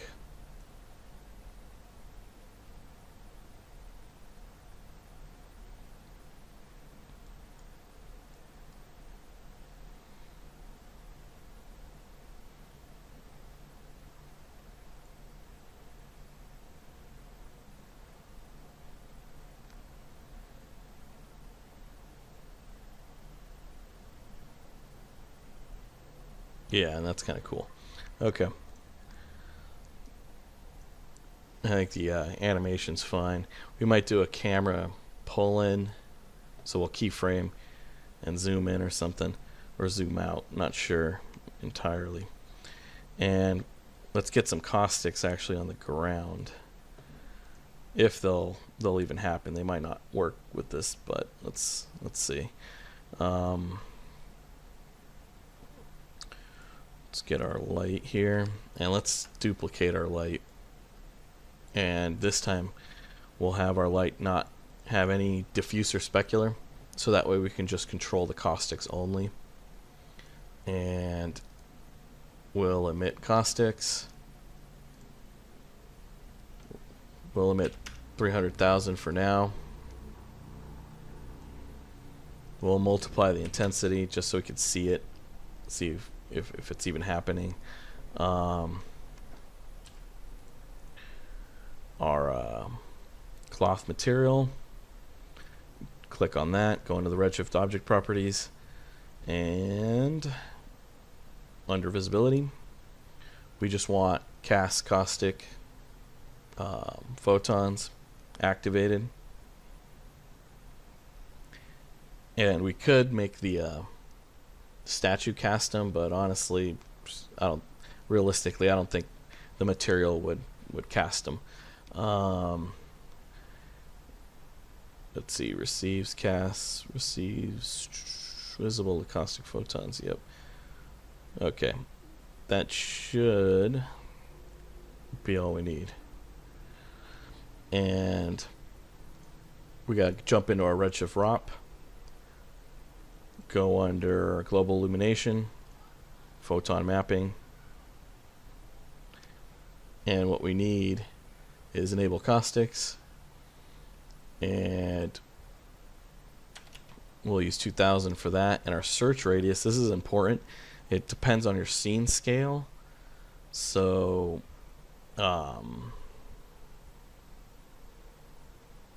we'll actually, let's duplicate our camera, and we'll render camera. We'll just call this render cam,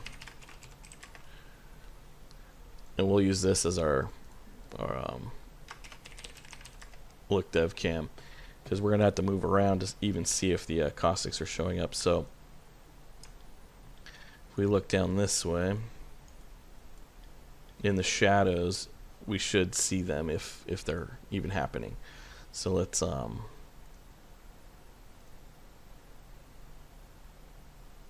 render this, because you do need bucket mode for caustics to appear. Until we get ray trace caustics in Redshift, the photon cloud method, the point cloud method, does require you still to use the bucket mode, just like the old non-ray traced SSS required you to do that. So keep that in mind. This might get slow, I don't know. We're about to find out. So I'll pause this in a second, and I'll come back to see if we got any caustics or not. Hey guys, so after spending a little while trying to get the caustics to work, they were coming in, but pretty much due to our light angle and stuff, they were really subtle in a couple spots, and really you wouldn't notice them.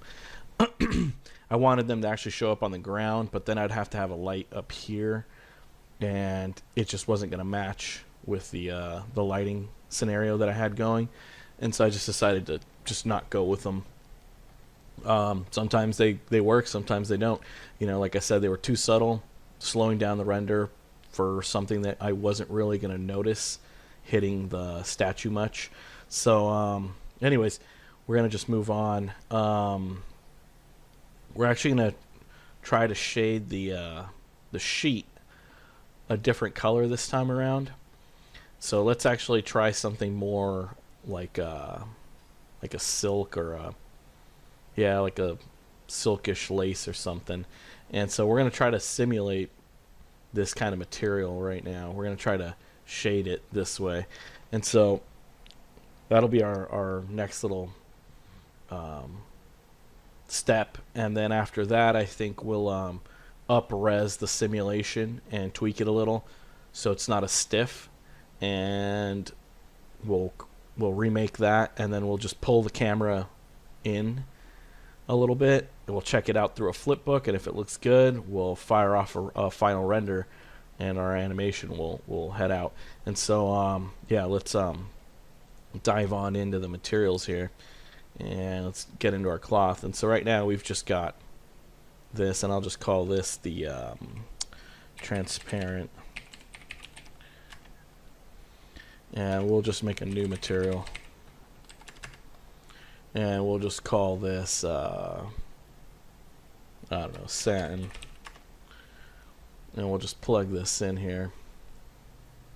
And so let's fire up the IPR, render view, and pretty much the way that you could do this, and this might be too big, let's make it a little smaller. Inside of our ROP, go under IPR, let's do 2/3, just for faster iterations, and let's drop our undersampling to 3. So now that we're under here, let's start tweaking this a little bit. Let's squeeze this over. And so we're going to want a reddish color, so something like that. We'll start with that first. So we'll just make a dark reddish diffuse kind of color. Right now it's way too shiny, so we need to definitely switch over to GGX. Let's increase our roughness a good, I don't know, let's just try 0.5. And that's probably still not enough. Let's try 0.8. Yeah, 0.8 was a little closer. We'll see. We'll adjust it as we go. Let's add some regular roughness here. And so this gives things a little bit of a chalky kind of look. We'll try 0.2. And now the trick to these kind of materials is that they're basically like a retro-reflective. And so it's all really in the Fresnel. So if you come from another, like other engines, some engines have Fresnel nodes. Some, like Arnold, will call it the facing ratio. And you could do it both ways. You could use the what's it called? The Fresnel node, which is the RS Fresnel, or you could use the state node and pull the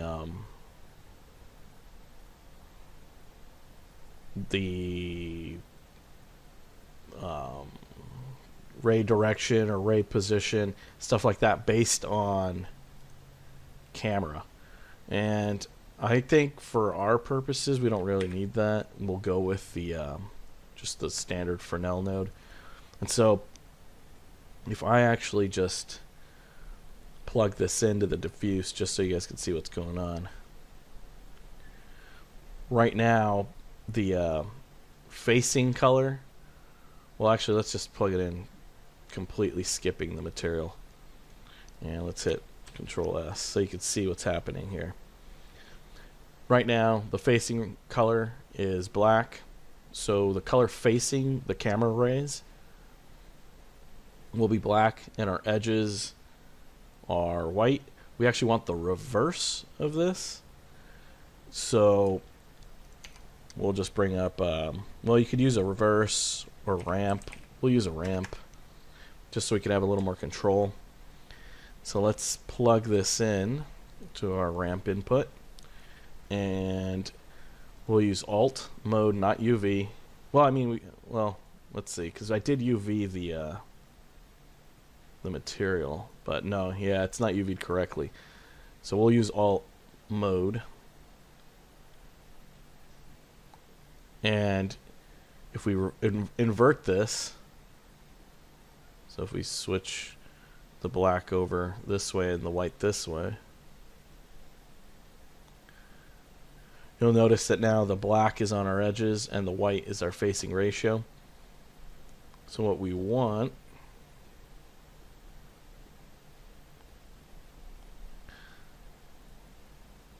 and that's too far. Let's move it this way and push it this way. Nope. Let's move it more this way.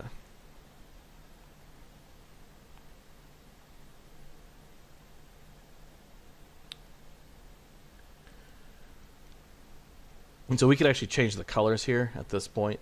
Also, it doesn't have to be black and white, but black and white, I think you could kind of tell what's going on best.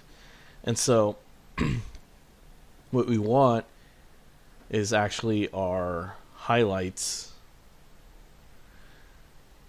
in our color to be facing the camera angle, as you can see in these examples, right in the center. This is where our highlights are. So we don't want, the typical Fresnel effect occurs on the edges, and we actually want it facing directly towards it. So let's actually move our animation somewhere where we might get a better shot of that. So like right here, this might work a little better. And let's reload this.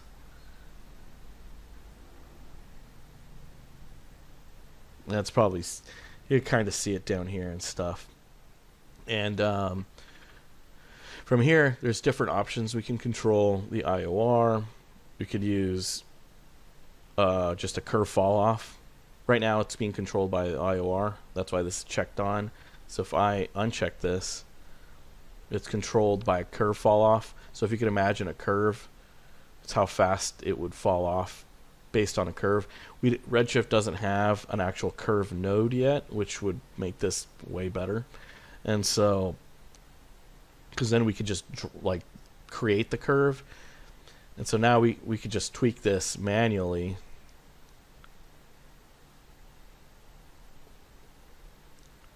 And instead of clamping this so soon, let's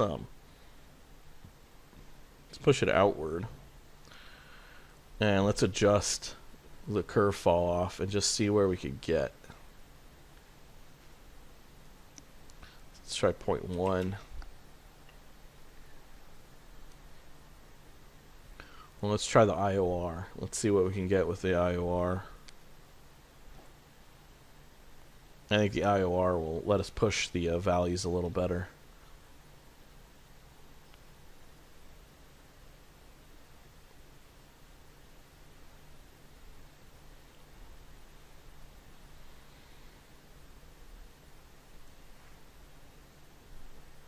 Let's try 0.5.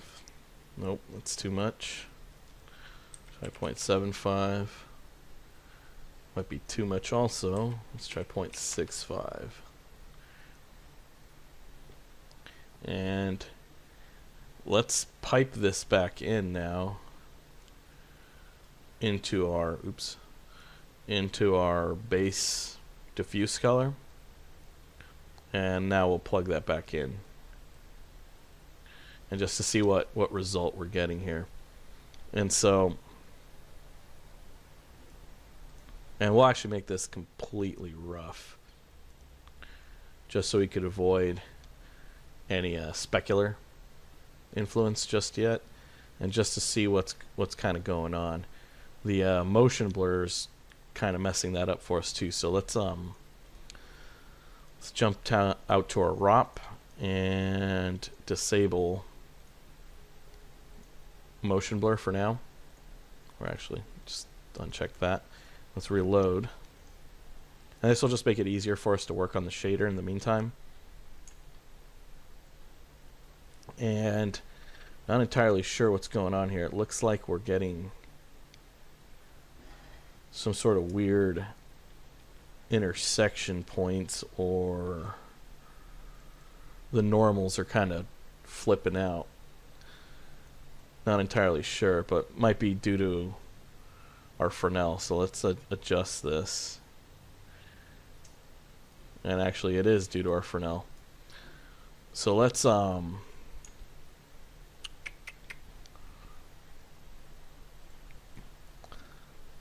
try it with just a curve, since we could kind of customize the direction a little more. 0.2.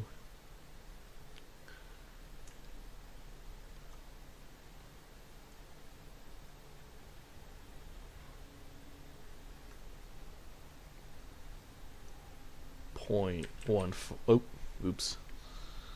Let's delete that.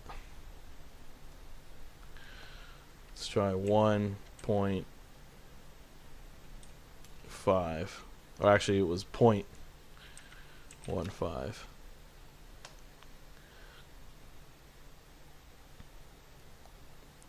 And let's switch this over to a color now. So for our lightest spot, let's try, I don't know why it's not letting me click. That's kind of weird. Let's close that and try that again. Huh. Seems like it bugged out. Let me pause this, because that should be letting me select a color. And it's not. So pause this for a second. Okay, I don't know why, it just bugged out for some reason, but now it's the colors working again. So let's switch on over to a brighter red here, and instead of black, we're gonna go with the darker kind of red color. It's a little too saturated, but so let's unsaturate that a bit.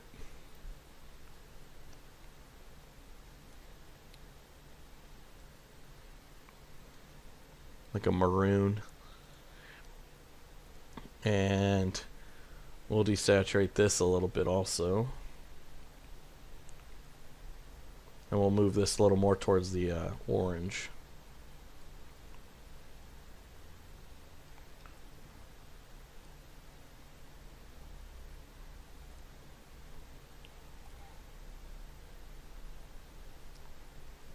Let's crush it to the right. Or let's crush them both. Let's see what we get.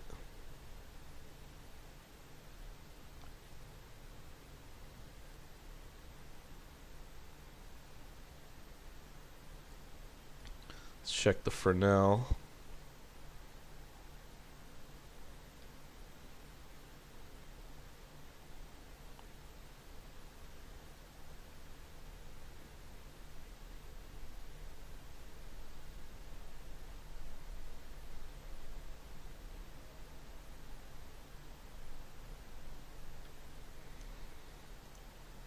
And let's actually turn on a LUT real quick just to get a little better look to things. Let's try the Falcon log 2.2. Let's drop the intensity. And maybe we'll try Carbon Saber.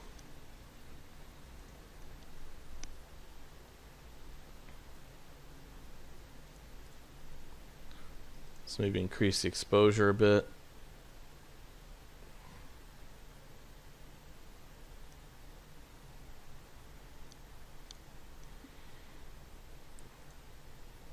Okay, we've got our red material with a little bit of Fresnel going on, and what we're going to want to do is actually replicate this. But let's first increase now or decrease our roughness actually, so we can start to see the influence.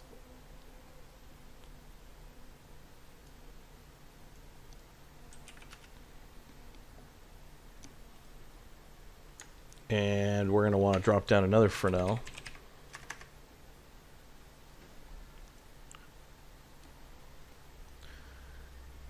And let's push this through our, I guess we could do color. Where is it at? Reflection color. Reflection color. And instead of the IOR, we're going to once again use our curve fall off. And so this is basically tinting our reflection color. But since we're only using black and white, it's not, what it's doing is basically adding the reflection only where the white areas are. And so if we were to just plug this in directly, let's move over here.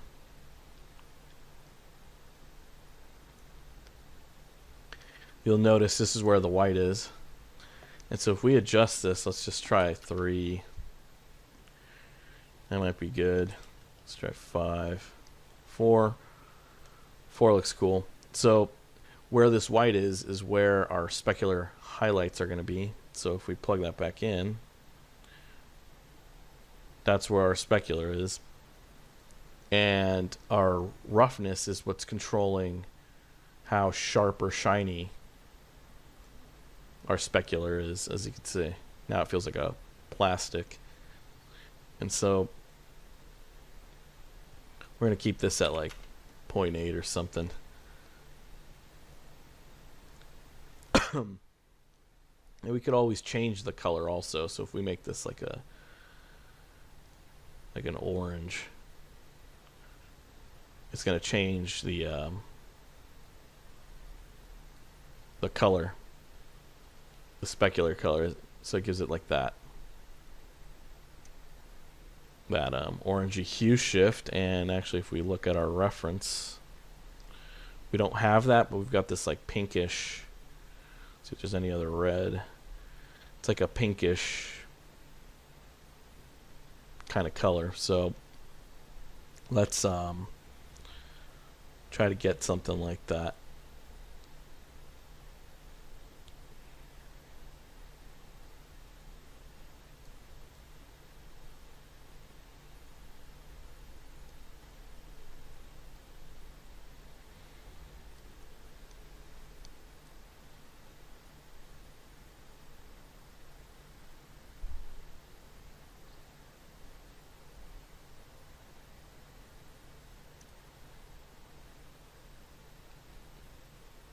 Let's see here. Something closer to that. And our black is fine, keeping that black. And we could actually, let's see what happens if we adjust this further. Keep it at 1.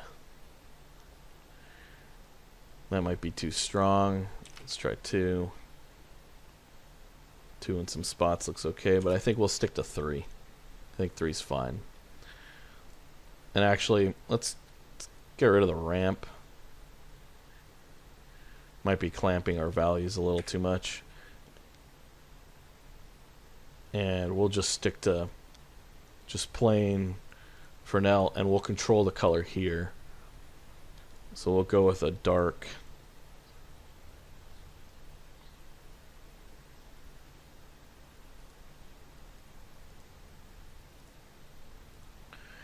color. We'll go with a regular red. And I think 2 might work again, like we had 2 or 3. Let's try 3. Let's try 1. 1 looks good, but it feels like a curtain. I kind of like it more at the 2, where it's a little darker, more burgundy. And so I think this is okay. So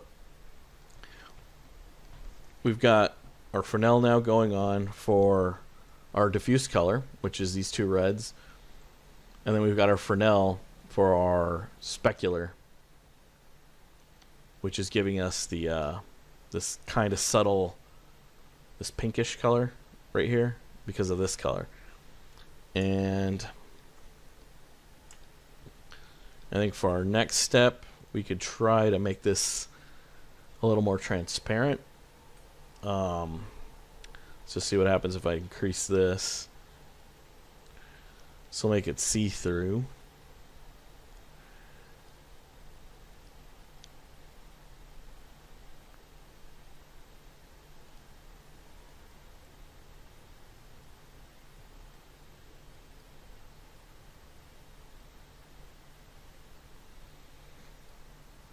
But since it, so this is kind of like a hack. It's meant only for single-sided polygons, not thick materials. So this actually has thickness. But so technically, if you wanted to be more physically accurate, you would use a subsurface scattering system. But this renders faster, and I think it looks okay. We'll see. We might be able to tweak it more or less. I don't know. We'll decide. We'll try both. And for our roughness here, and actually our samples, this should be higher. So we're gonna do something like, I don't know, 256. And let's try to lower our roughness. Let's just see what happens if we try 0.5. Oh yeah, that's too shiny. I think 0.8 was pretty good, but let's see.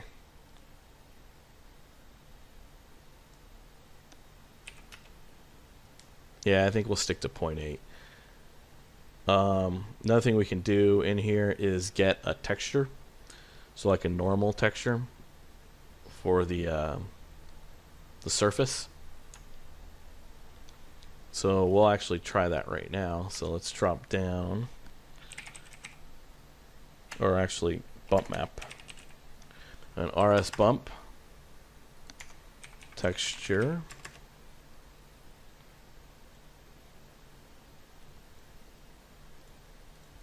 use that as the input.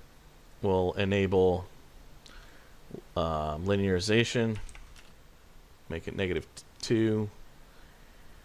We'll load up a texture, and I have a few in here, and we're going to just try a few of these out. So let's see. And they're kind of hard to see at this scale, but I'm going to just try number 8. and we'll just see what happens.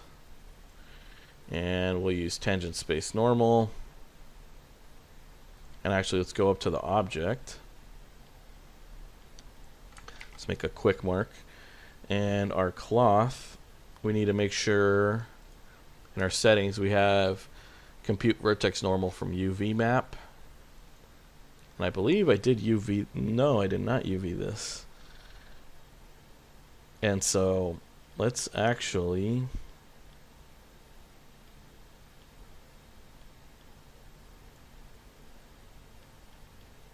and since we're loading the cache, it might not UV correctly at this point. So I'm gonna have to actually recache this and re-UV it before we could throw the normal map on here. So as a matter of fact, we'll just recache this right now. Right now it feels too thick, and so while we're about to recache this, let's under the vellum solver, we're gonna come in here and, or actually no, the vellum cloth. We're going to come in here and reduce the thickness so this feels like it'll interact like it's like a thinner, silkier material. So we're going to just make this 0, 0, 1. And our stiffness, we're going to try 0, 0, 1 also. So it feels like it's like a really thin sheet in the wind. And we'll just resim this real quick. So I'm going to pause this, and we're going to come down here. And we're going to save this out to disk. And actually, I should, before we do that, I should do our UV. So let's do a UV project. And we'll drop this in after the remesh. And not sure why it's saying not enough sources, but and for the quality of this, we're gonna make this we're gonna just do 0.01. And we'll let this sim out. It's going to make a bigger cache, but the quality should be a little better since our geometry will be meshed a little better. So I'm going to pause this for a second while we resim this, and we'll check it out. Alright guys, we're back. It took about 10-15 minutes to simulate the new version, which, as you can see, the mesh is a lot more high res and the material feels a lot thinner. We're getting some really cool bending and wrapping around the form, and some really cool look to it. And so we're actually going to try a really quick what's it called? Flipbook, just to see how this looks in motion.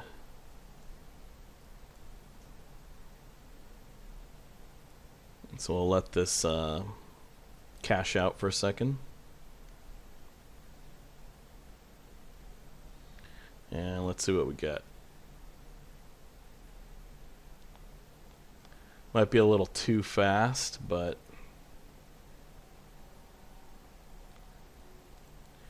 I think if we start around here,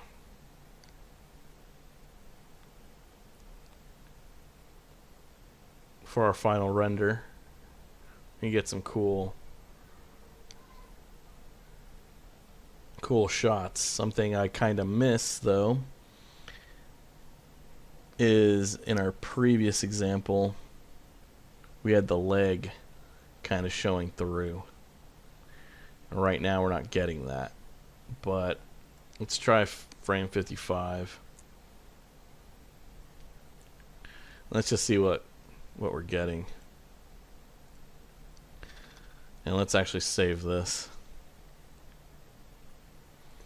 And since the simulation time is so fast, you know, we don't really even have to worry about the sim taking days or anything like that. We could just sim out another test in 15 minutes. And I think we're getting some intersections here from the looks of it. But the flowing of the material just looks way cooler. So I think the thickness and density of the material is cool. I think our problem now is the intersections. So that means we're going to have to increase our substeps, which will mean slower renders. Because, yeah, from the looks of it, we're getting some sort of intersection in a couple spots. But, I mean, it looks cool. We're getting all these little fine wrinkles and stuff. I think I'll make the sheet a little smaller, so hopefully the legs are still exposed. And let's just fast forward and see kind of what we get if we reload again.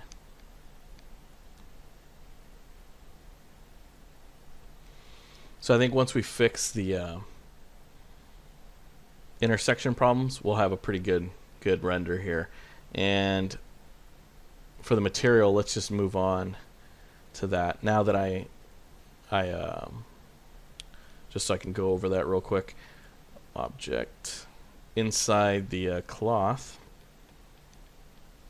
I pretty much just had a UV project of the grid, and I transformed it because originally the grid I transformed and moved around, and so that just made the UV project not work orthographically because it wasn't flat on the ground.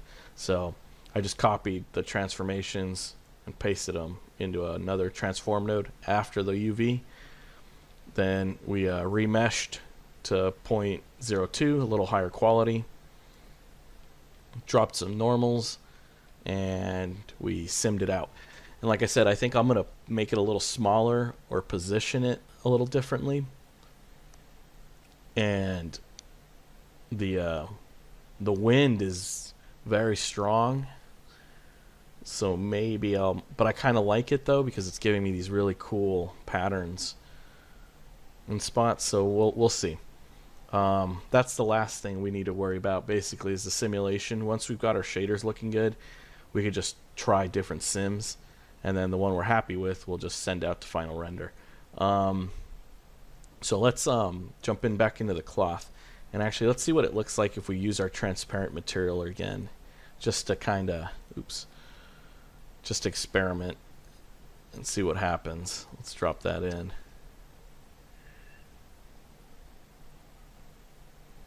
And yeah, we get some pretty cool shapes in here. The intersection you can't really notice, which is kind of good. We're kind of cheating it so we don't have to resim using this version, but with the satin one we will have to resimulate.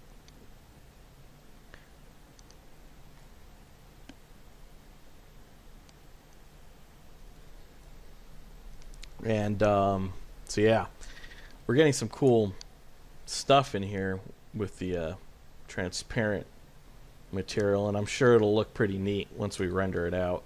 But I kind of also like the satin look, so we'll try both because why not? You know, it'll probably render relatively quickly. And so let's work on the satin shader a little bit more.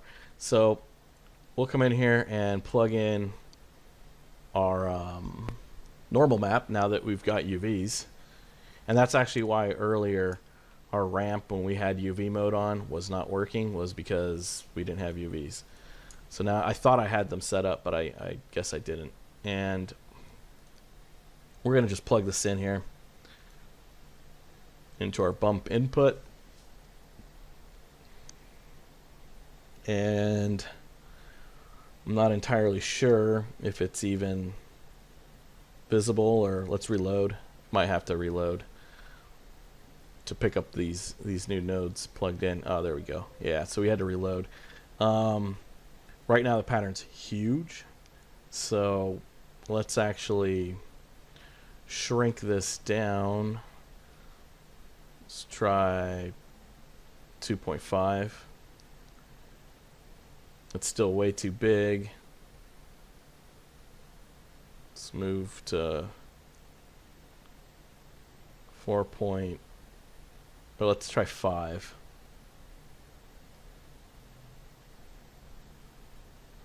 And that's still too big from the looks of it.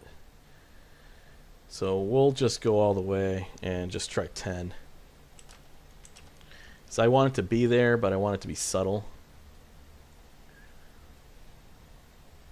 So just to give us a little hint that there's breakup going on here. And this actually looks okay. Like down here we're getting a nice look at things. Like this looks good.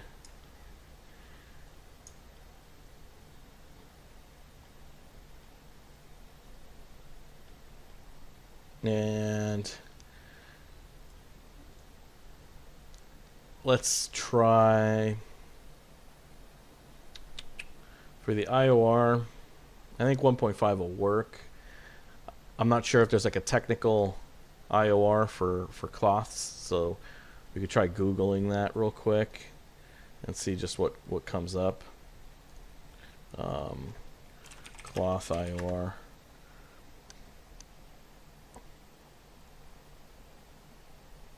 But I think 1.5 is just it's fine.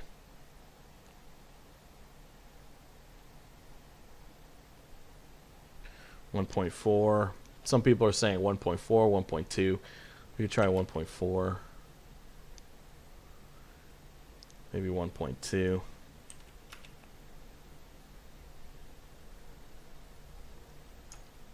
I think that's fine. Let's we'll stick to 1.3. And for our next step, we could try to adjust the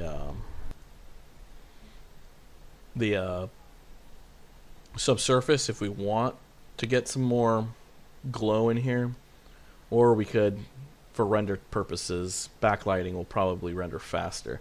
But let's just see what happens if we actually bring in some a little bit of scattering or something.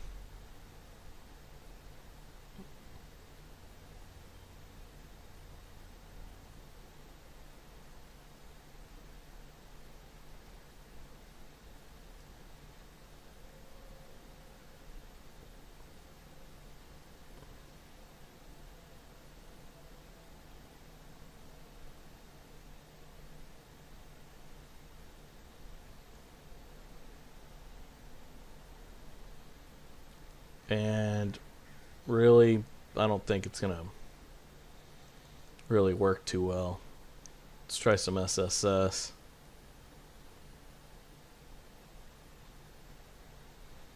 I mean, even at these higher values, like we are getting light in here, but our render time is just gonna get heavier for really an effect that will be pretty subtle versus just activating backlighting and translucency, which will also bring that in, but without the cost of multiple scattering. I think we'll just do this. I think this is okay.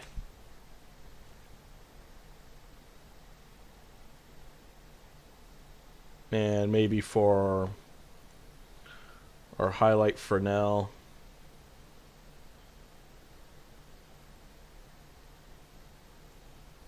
we'll go a little bit lighter.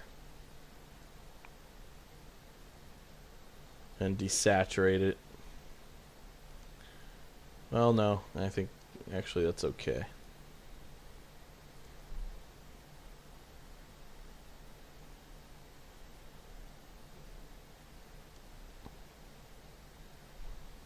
Maybe our normal's a little too strong.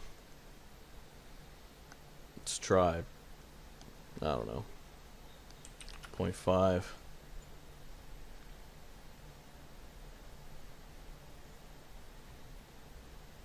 Because that's already giving us our micro diffusion. So we can maybe try to decrease our roughness. That's too much, but just a bit.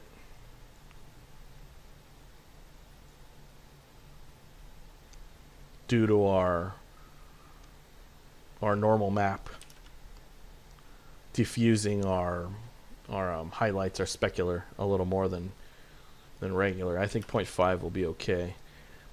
And we'll try 0.75 for roughness. In our diffuse roughness, let's drop down back to 0.1.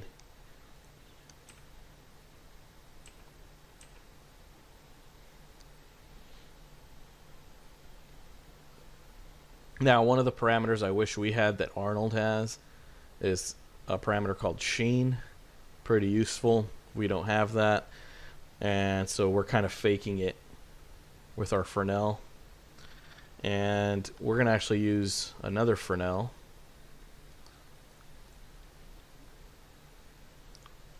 And we're going to come in here and drop this down. And this Fresnel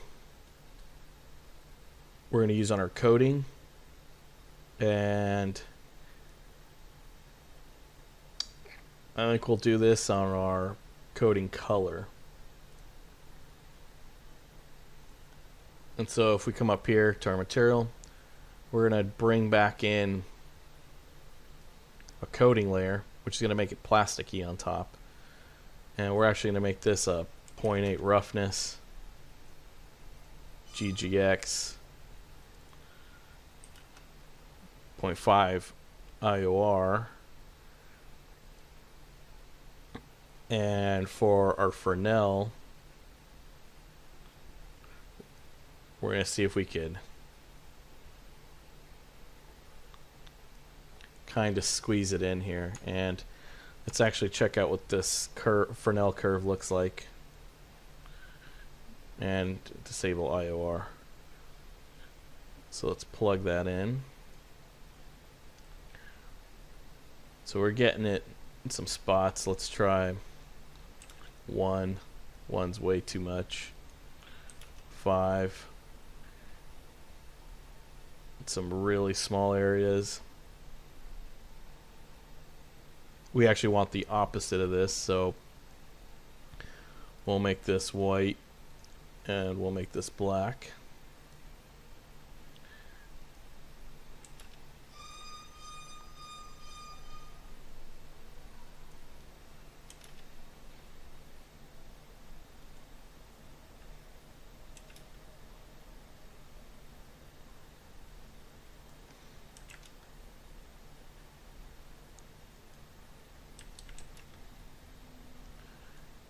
And this might actually be too much. Let's reverse this over again.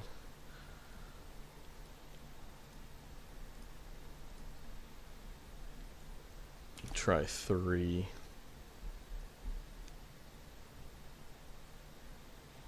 And we'll actually reverse. Reverse. No. Color invert. Let's just see what we get. Yeah, it's the same thing. In terms of intensity, I think it's too intense in some spots.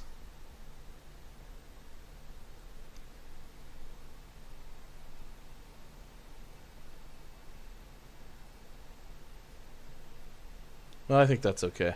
Something like this. And we'll plug that back in here. And so what that's doing is giving us more of these little white highlights. So if I actually did this to 0.5, you'll notice we're getting these like sharper highlights.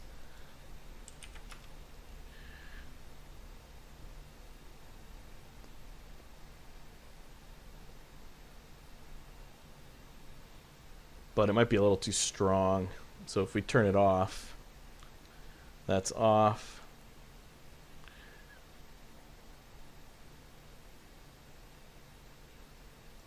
Maybe 0.1, 0.5, 0.3. I think 0.3 is okay. Let's try 0.2. We'll stick to 0.3. And now in terms of the color purity, I do want a bit more saturation.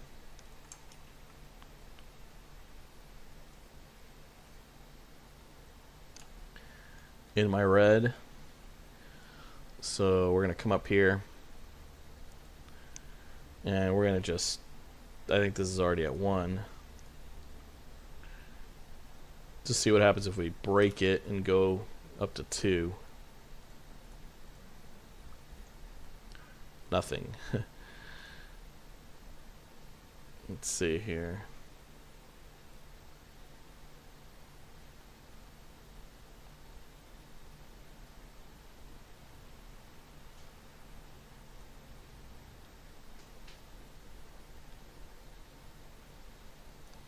Let's keep this at 1.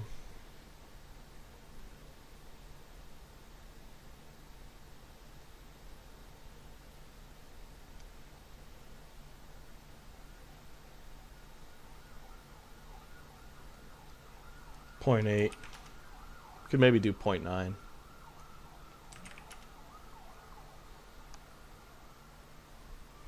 And for this darker color,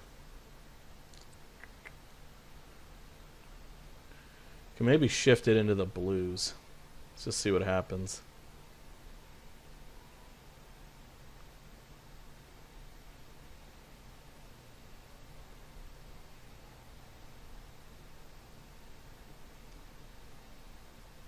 No, I think we'll keep it where it's at.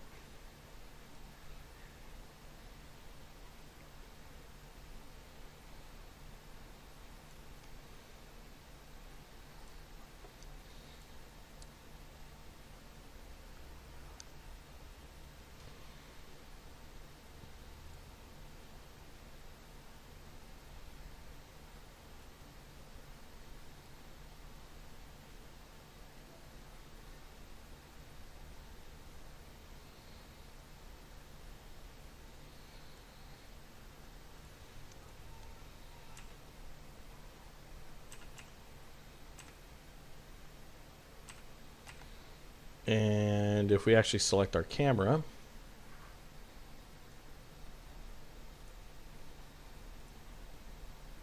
we could push the saturation further just to really intensify the color. That's probably way too much, but it's worth checking out.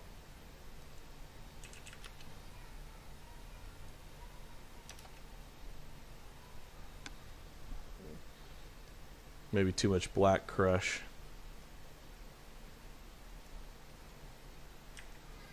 0.2.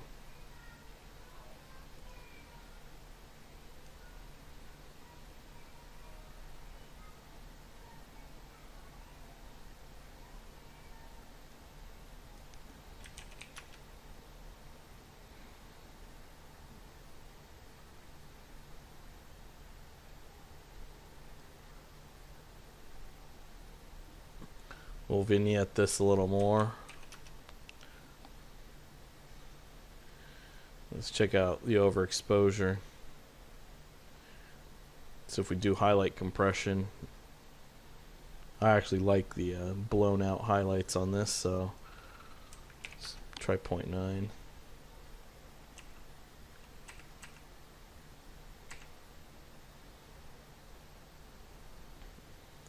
And let's just check out a different f-stop.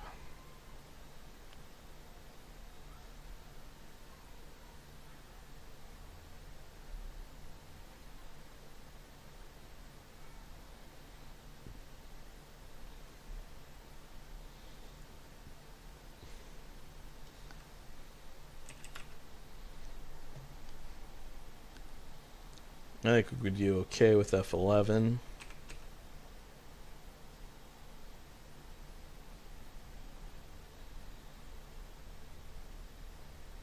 Cool.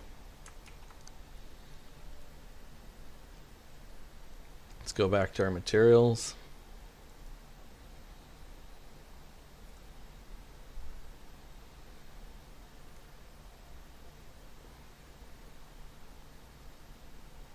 And let's try a different color.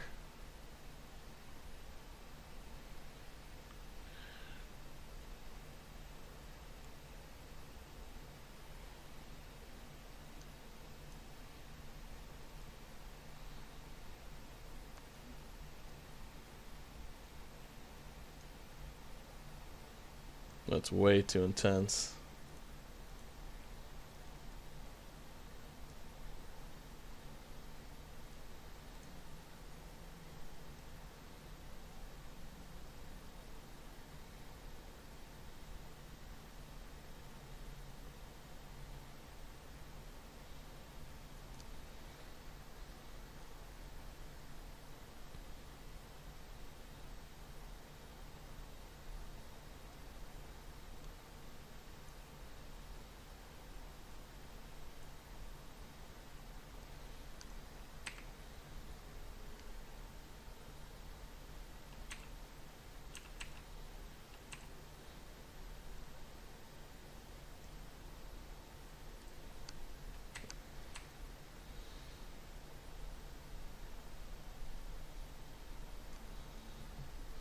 Okay, I think that's all right.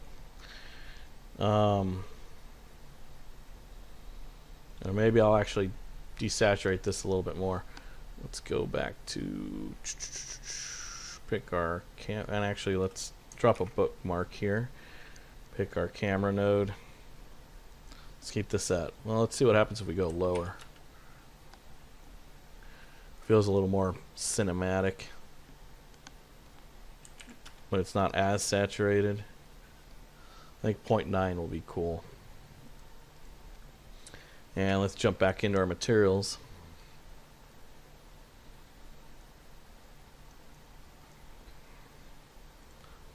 And for our statue, we actually haven't even messed with this yet. The statue material could use a little bit of a base roughness, a clear coat. So let's actually add a clear coat. That is, I don't know, 0.5. Just to get a little bit stronger specular highlights in some spots. Or 0.1.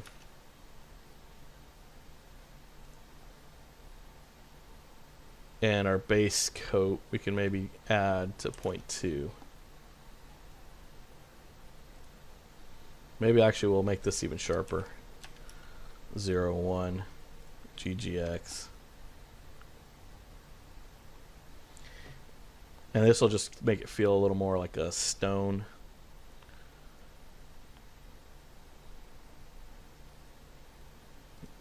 And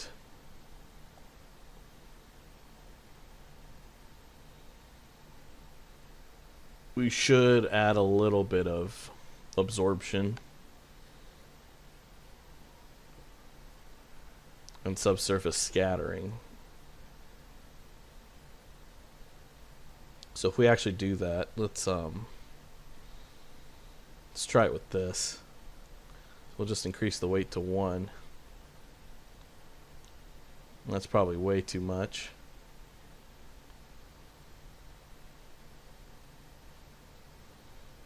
And our radius, I think this is 1 meter. So we're going to try 0.1.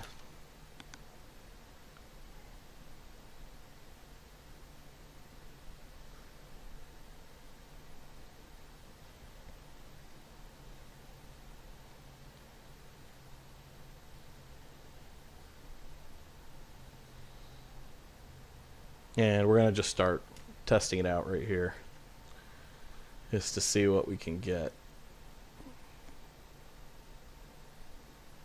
So radius scale 1, radius 1.1. Let's try 0.01. It's off, on. A color we could use is like a pink.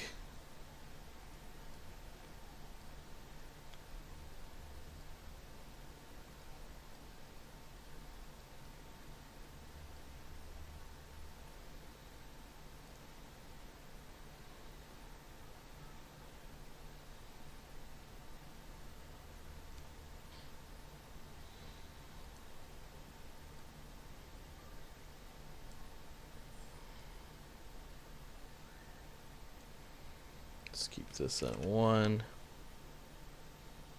Let's drop the weight.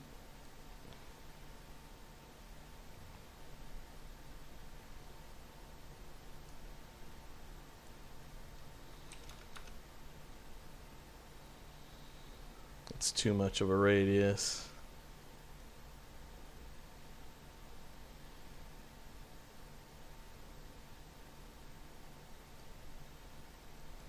We want like 0.01, something pretty subtle. Let's try 0.75.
Let's try a radius of 1. Yeah, I think 0.1 works pretty well. Let's just increase the weight a ton just to see if anything happens.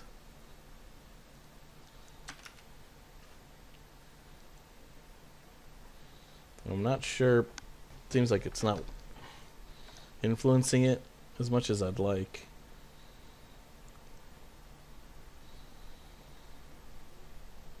But then again, there's no direct light source behind it, so we wouldn't really notice it. So let's actually just take a snapshot and let's just disable it. And I mean, it's there.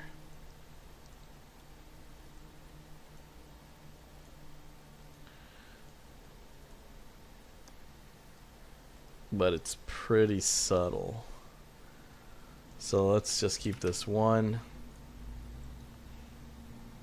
1.1.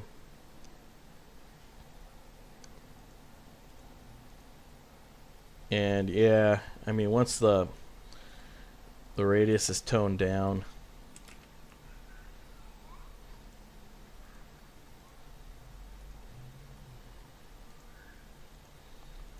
might not be worth even using, since we don't have a light source directly behind here to notice the subsurface scattering on the edges.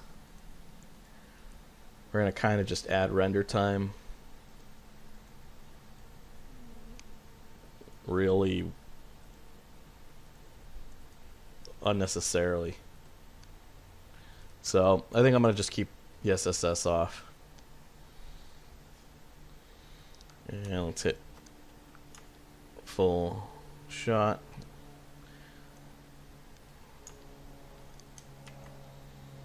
Um, we could try using the curvature node to add a little bit of damage or wear or color variation on the edges.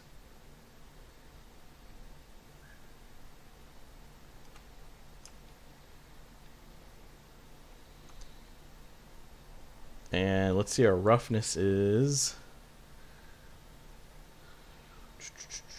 0.2. So let's try noise.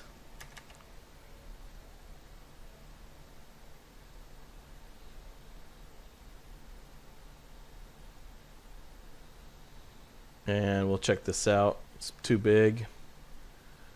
Let's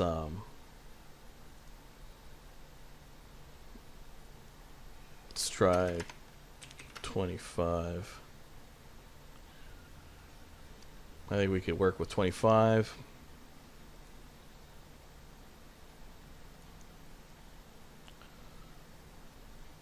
Let's bias it in a direction.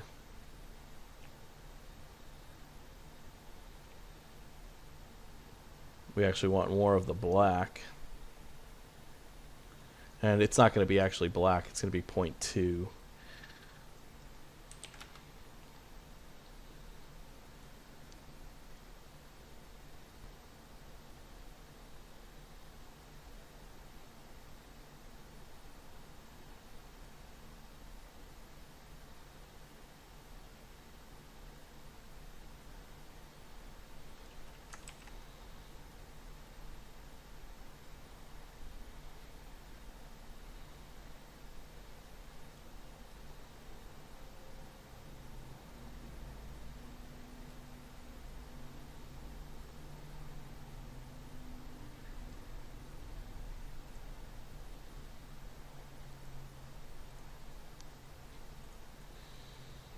And I think we'll ramp this.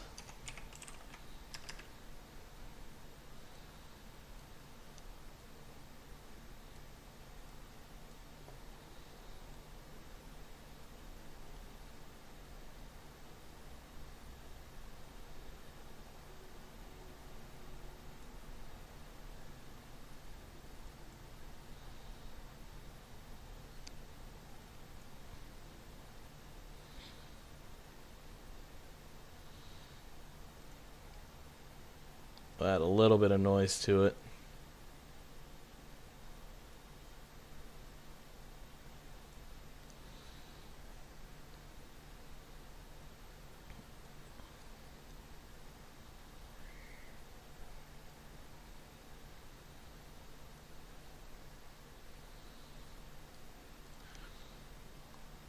And I believe we'll actually use this for the coating.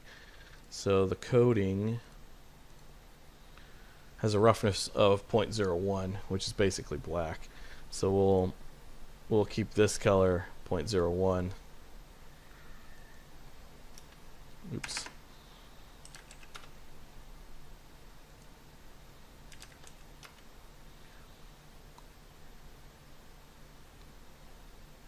And we'll have the white.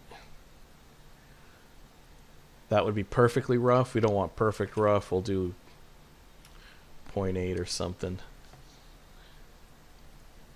And we'll feed that into our coating roughness. So we've got our opacity, overall color. No, our coating. There we go.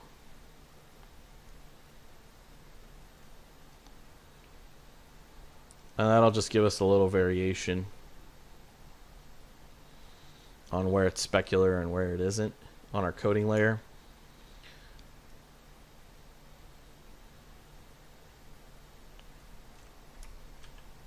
And we could try the curvature, but I don't think we'll notice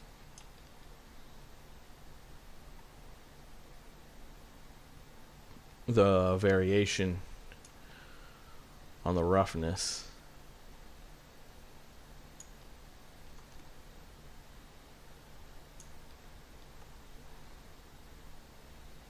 Let's try a different frame.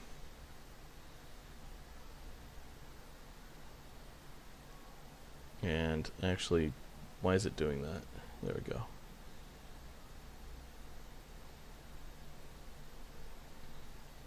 So we are getting some artifacts in here.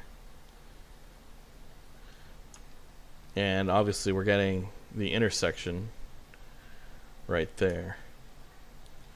So we're going to have to resim this. So I'm going to do that right now. So let's pause this. We'll keep the materials the way they are. I think our cloth satin looks okay from this distance. If you wanted a detailed shot, you would actually have fur, but we're not going to get that detailed. And where's our cloth? There we go. We're going to come in here. And we're going to move our grid. So let's actually move our camera.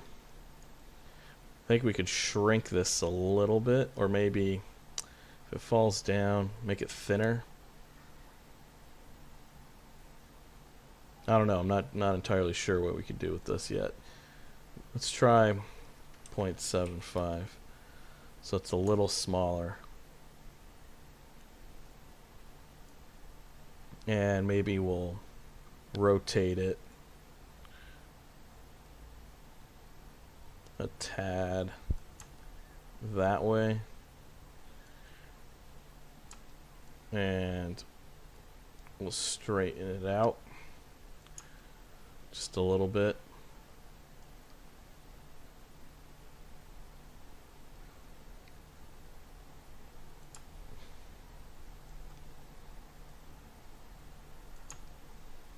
Maybe something like that might work a little better. And so we'll give this a shot real quick, and we'll actually do a remesh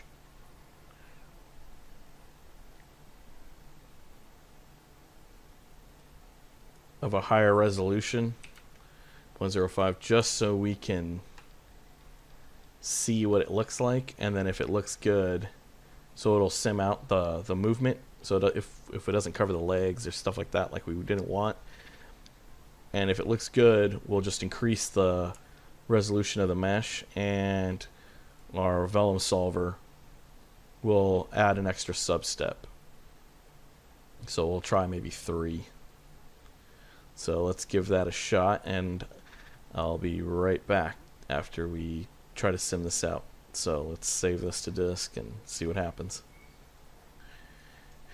Alright guys, and as you can see, it's blazing fast. I might, you know what, I don't think I'll pause this actually, because it's going a lot faster than I thought.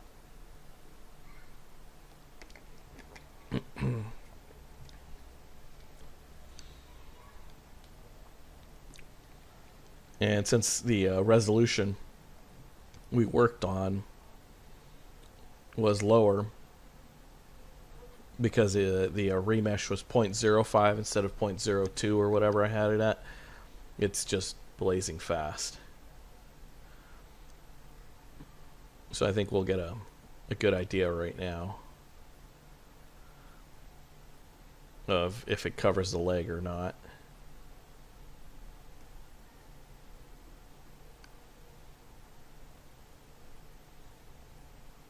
And there we go.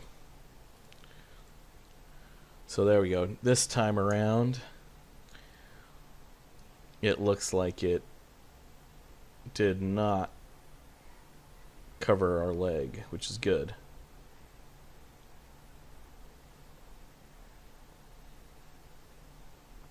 And it actually kept a good amount of the top open, so that's kind of cool. Let's look through the render cam. Let's do a quick flip book and just see what we get.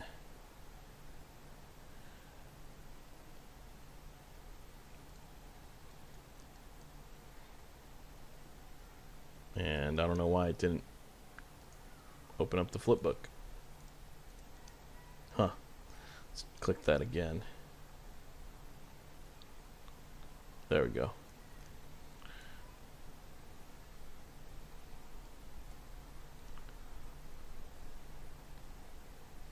So let's see what we get.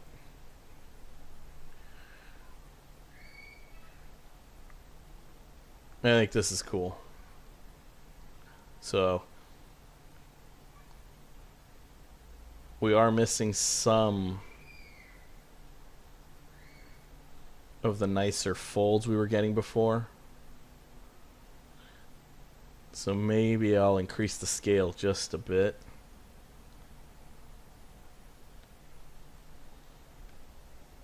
But I do like how the foot is showing and most of the top half of the body is showing. So we're gonna, let's see, maybe what we could try to do is increase the not the height but the width of the object and see how that does. So let's come back up here. And if we select this again, and we're up to our transform, we'll transform this.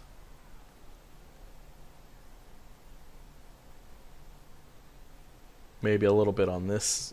We'll try both sides. Let's just see what happens. So if, no, not the height.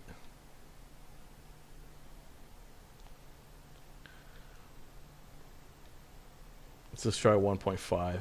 Let's just see what, what it does.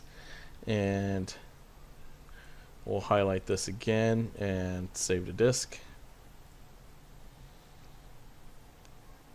Give that a second to power through.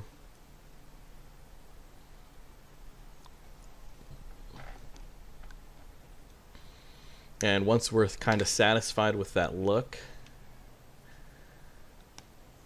I think we'll go back to high resolution, and I'll increase the substeps so that the mesh doesn't hopefully intersect as much. And we still get a nice simulation. That'll take a little longer, so once I do that, I'll actually pause the shot.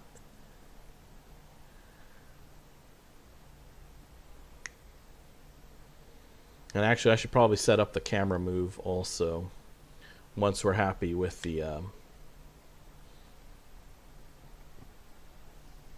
test. So I'll know what frame to start pulling the camera in or out. And whoa, this is a little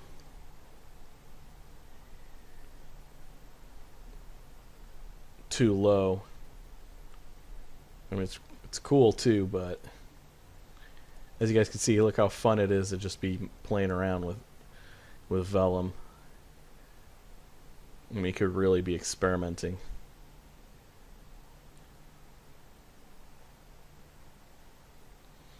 So if it's too wide, what ends up happening is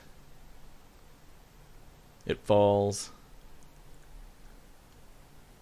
and it covers the leg. So we're going to try one more time.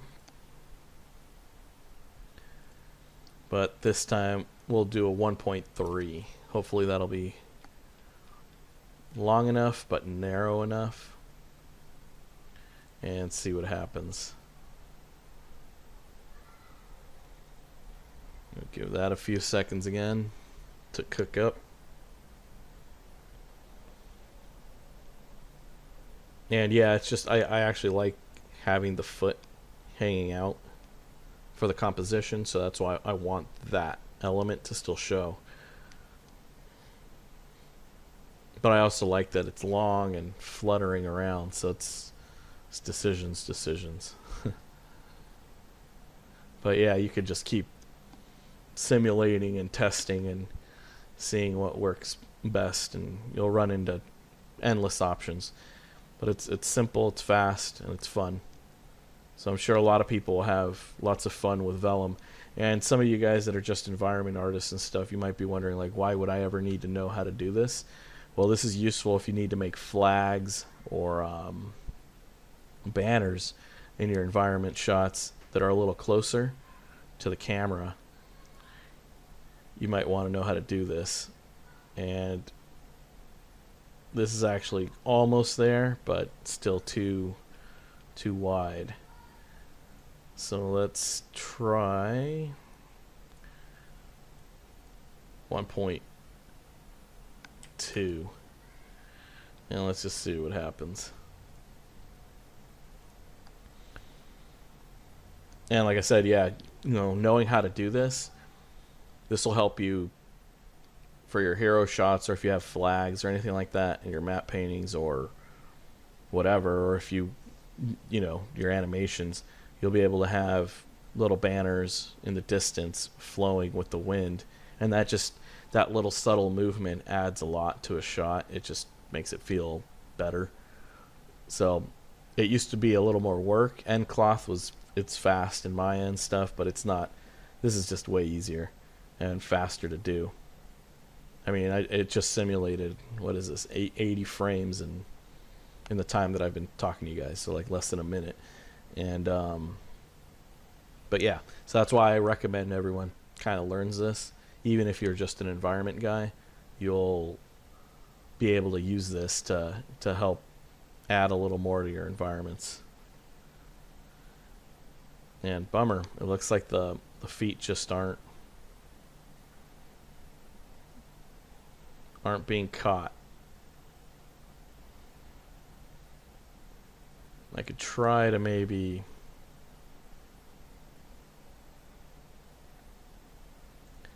lift it a bit. Let's just see what happens if I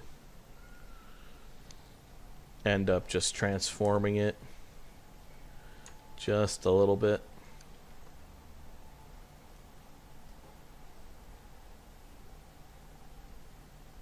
This way. And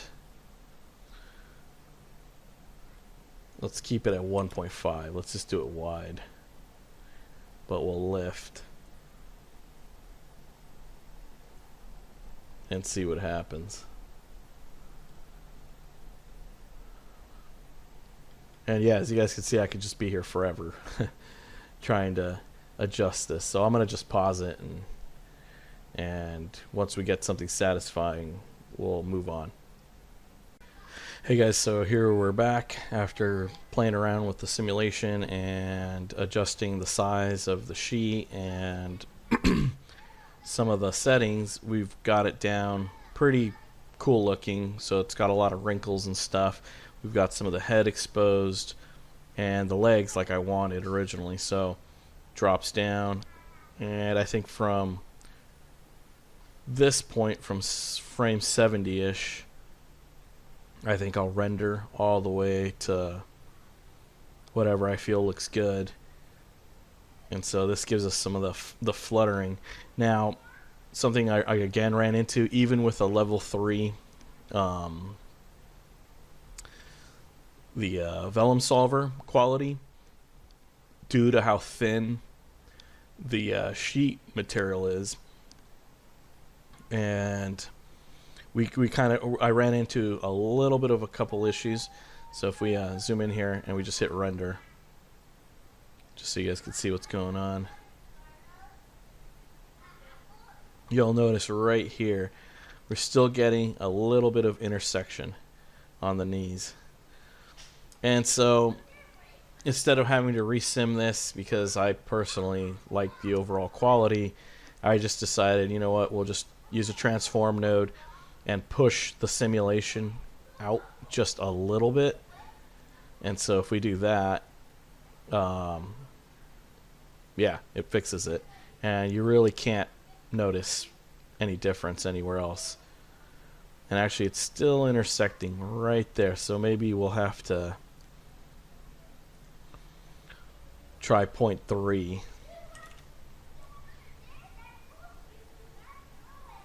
And that looks like it for sure fixes it, and it still feels like it's wrapping around the surface really well. So let's fast forward a frame and just check it out. And yeah, you see we're getting some really cool cloth bending and stretching and stuff. And so neat.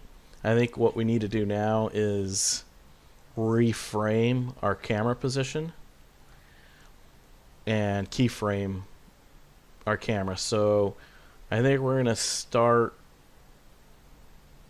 We could start maybe here. Let's see what it looks like with the face kind of covered. I don't know if I want to just keep the face uncovered the whole time or not. Let's just see what it looks like. I haven't actually checked yet. And I think that's okay. It might be extra frames we don't want to render though, so let's try from frame 70. And let's just see what that looks like. Yeah, I think we'll work from frame 70 onward. And so we'll do this 24 frames per second, and we'll just do the math later before we actually go for our final render. Cool, so let's save this.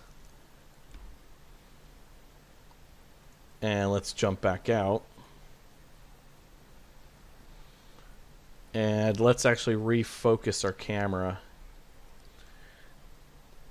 So let's look through our render cam. Let's lock that in. And let's maybe pull out. And rotate around.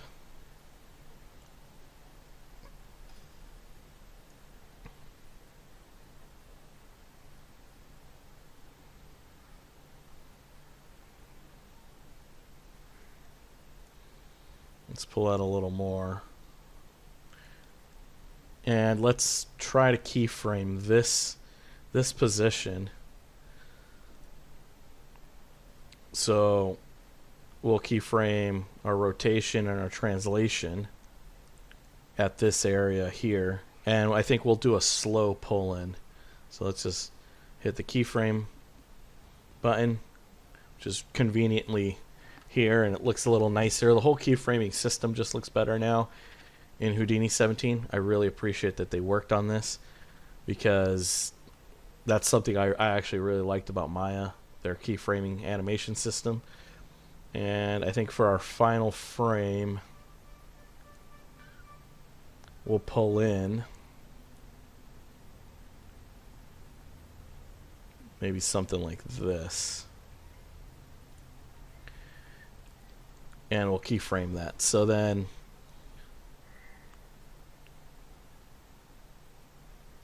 what we've got is something like this.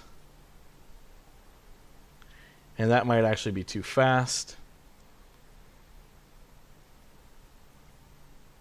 I mean, maybe the movement's too fast, or let's actually check that out. So let's open up our playbook. And we'll actually do, instead of the whole thing, we'll go from 70 to 144, and we'll just check that out.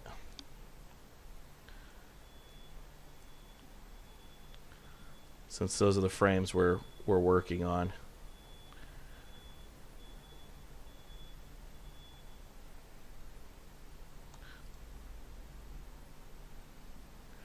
And, you know, the speed's not, I think it's okay.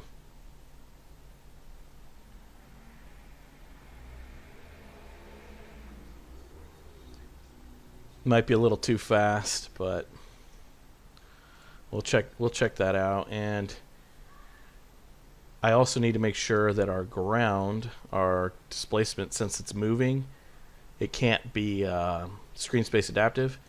So we actually need that off. And our minimum edge length, we'll just do 0.1. And let's just check out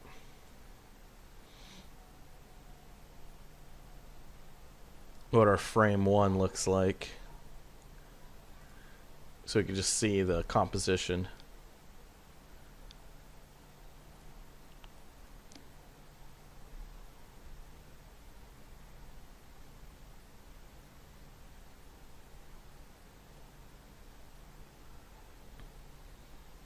And I think our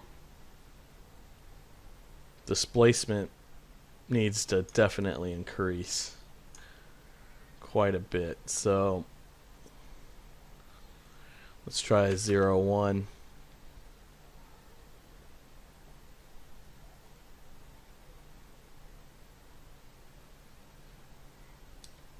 0, 0, 1. Let's just reload.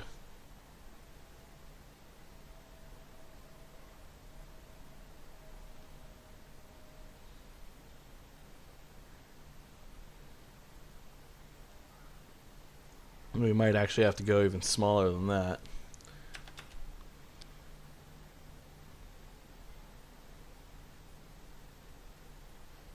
Due to the scale of the plane.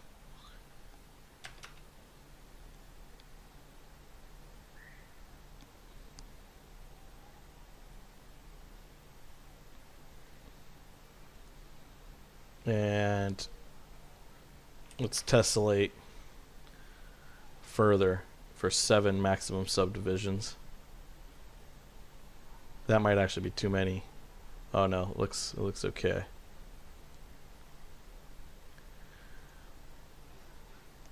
And let's just pull in a little further just to get an idea of how the shot's gonna work out.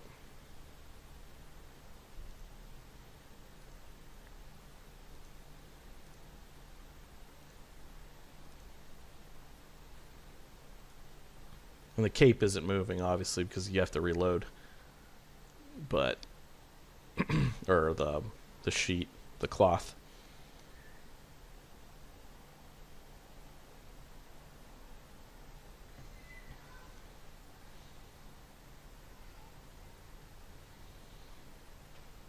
But I think that's cool.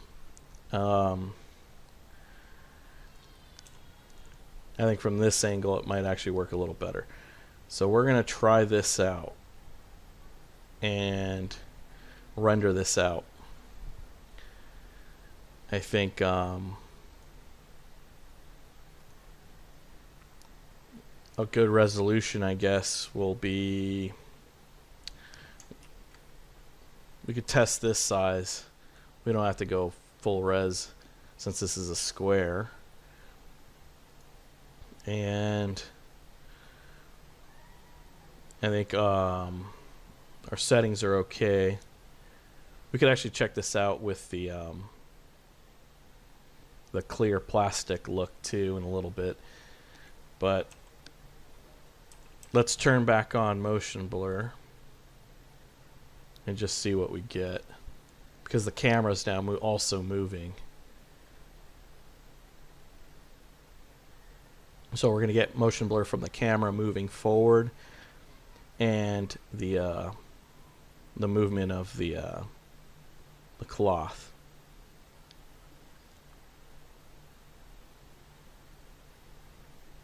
Which does look really cool. So we're getting some really nice movement here.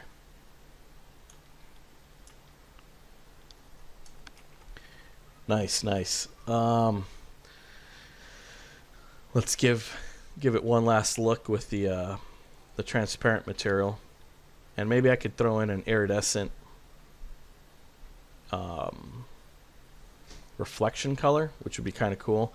So as you guys may know, I have my own custom redshift iridescent node that I made a while back. So we're going to actually give that a try really quickly, just for testing purposes. Let's drop that in. And reflection color. And let's just reload because this is a new node.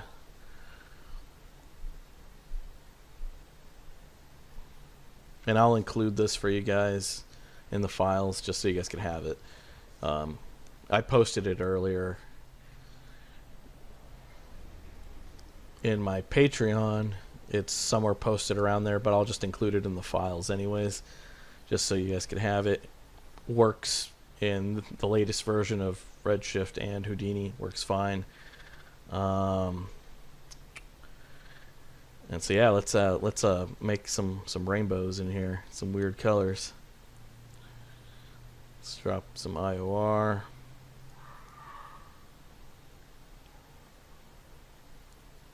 And let's just see what we get. Or actually, we could just test it directly. And whoa, we're getting some really gnarly colors.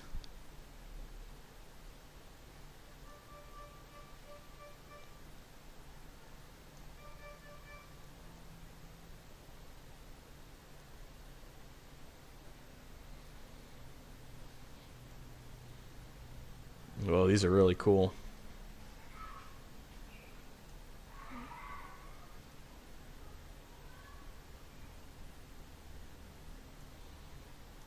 And actually, let's see what this looks like mixed in here.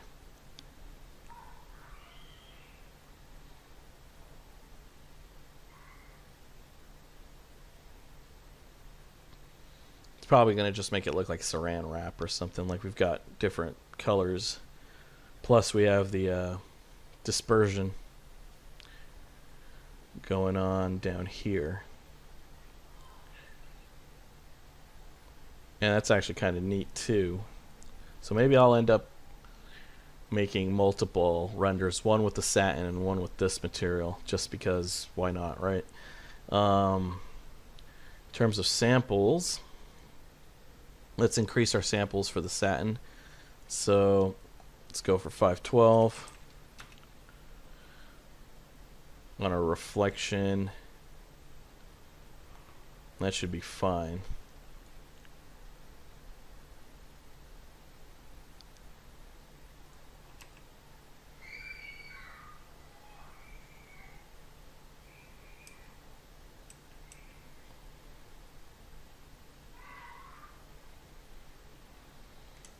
Yeah, let's just do an actual render here just to see what our result is. This might take a little while since I have my samples cranked up pretty high.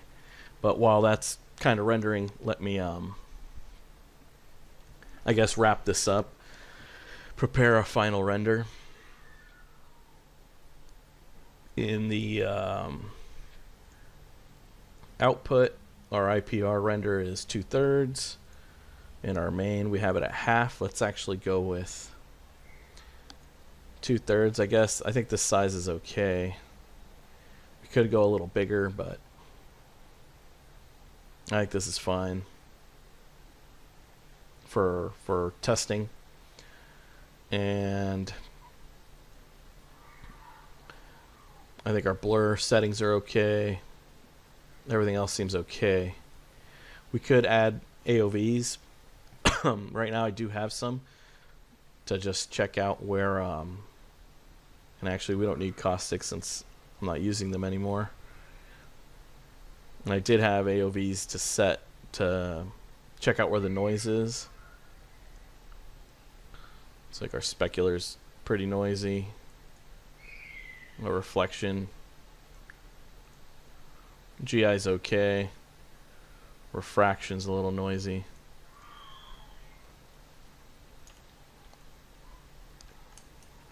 But I mean, that does look pretty cool with the iridescent shader and the dispersion on top. It's very I don't know, Blade Runner-ish, that sci-fi plastic. So I might actually make a render like this also. And yeah, so if you guys have the file, all you have to do is hit render to disk and tell it what frames to do. We're actually going to do a frame range between 70 and 144. But I'm actually using Deadline because it's a great program. It's free for 2 licenses, guys. So if you guys need a render manager, I highly recommend you guys get Deadline. Like I said, it's free for 2 computers. Even if you just have 1 computer, you should get it because it just makes rendering without having the app open, eating up VRAM, just a lot more useful.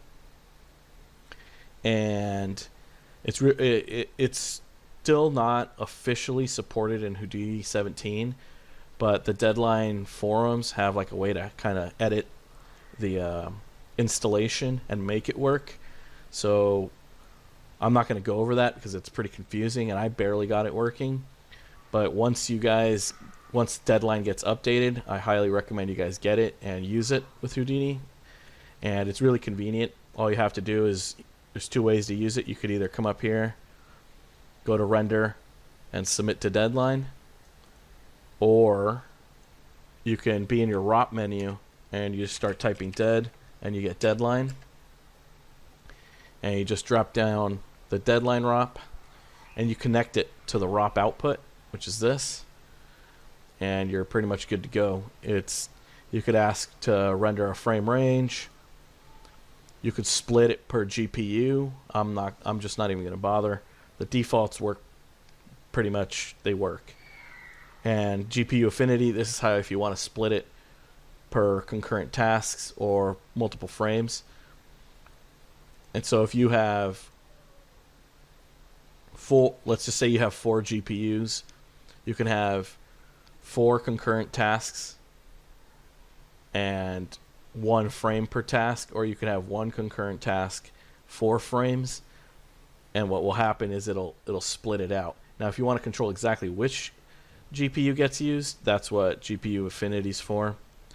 So yeah, and this looks actually really cool.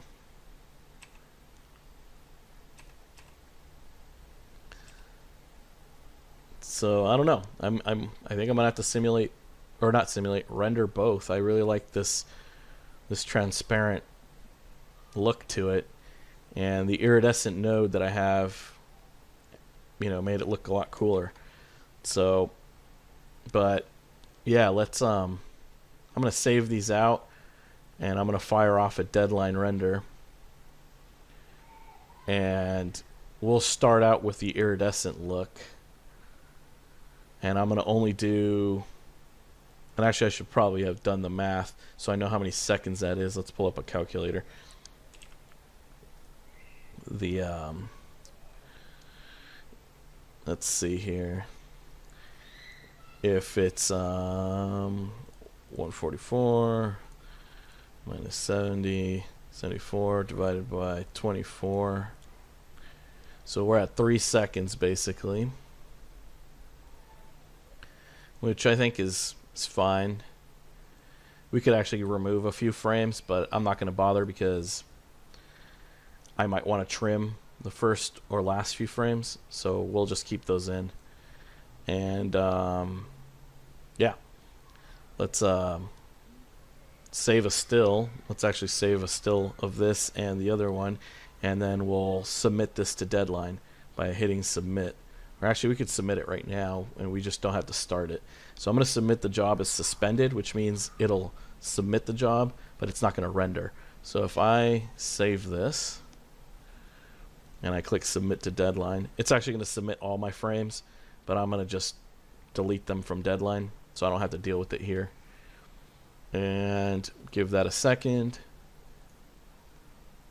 If we open up Deadline Task Manager,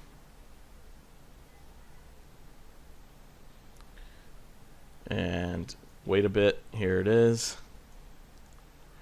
Move this out of the way. We've now got our Deadline set up here, and so we have all 144 frames. They're all suspended. We actually don't want anything before 69, so we'll do that, and we'll just fail these tasks. And what that means, it just won't bother rendering those. It'll just consider them failed. And we could just render the rest. Or, instead of failing them, we could just consider them complete.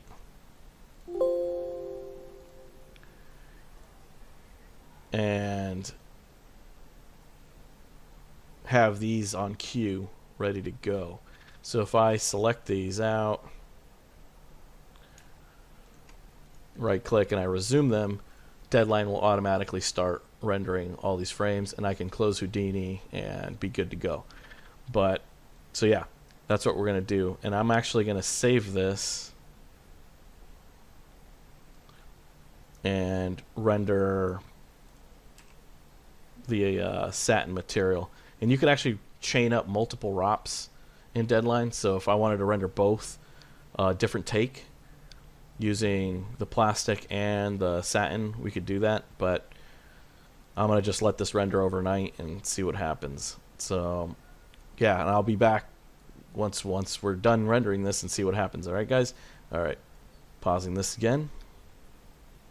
Hey guys, so here is the finished rendered result inside of Nuke. We rendered frame 70 to 144 for both materials. And so if we rewind everything and we just check it out, we get some cool motion blur and our camera moves looking cool. We got some depth of field. And yeah, the movement, it looks like there's a really nice strong, well, not super strong, but a nice wind fluttering over here, and the movement's nice with the motion blur. We'll switch over to the other material so you guys can check that out, and let's load that up. And there you go. So got some nice motion blur, the movement, and how it's the wrinkles are moving across the surface and stuff. It's pretty neat. And so hopefully you guys learned some cool stuff from this Patreon. We kind of went over the new vellum feature inside of Houdini 17 and kind of just shading the materials and stuff.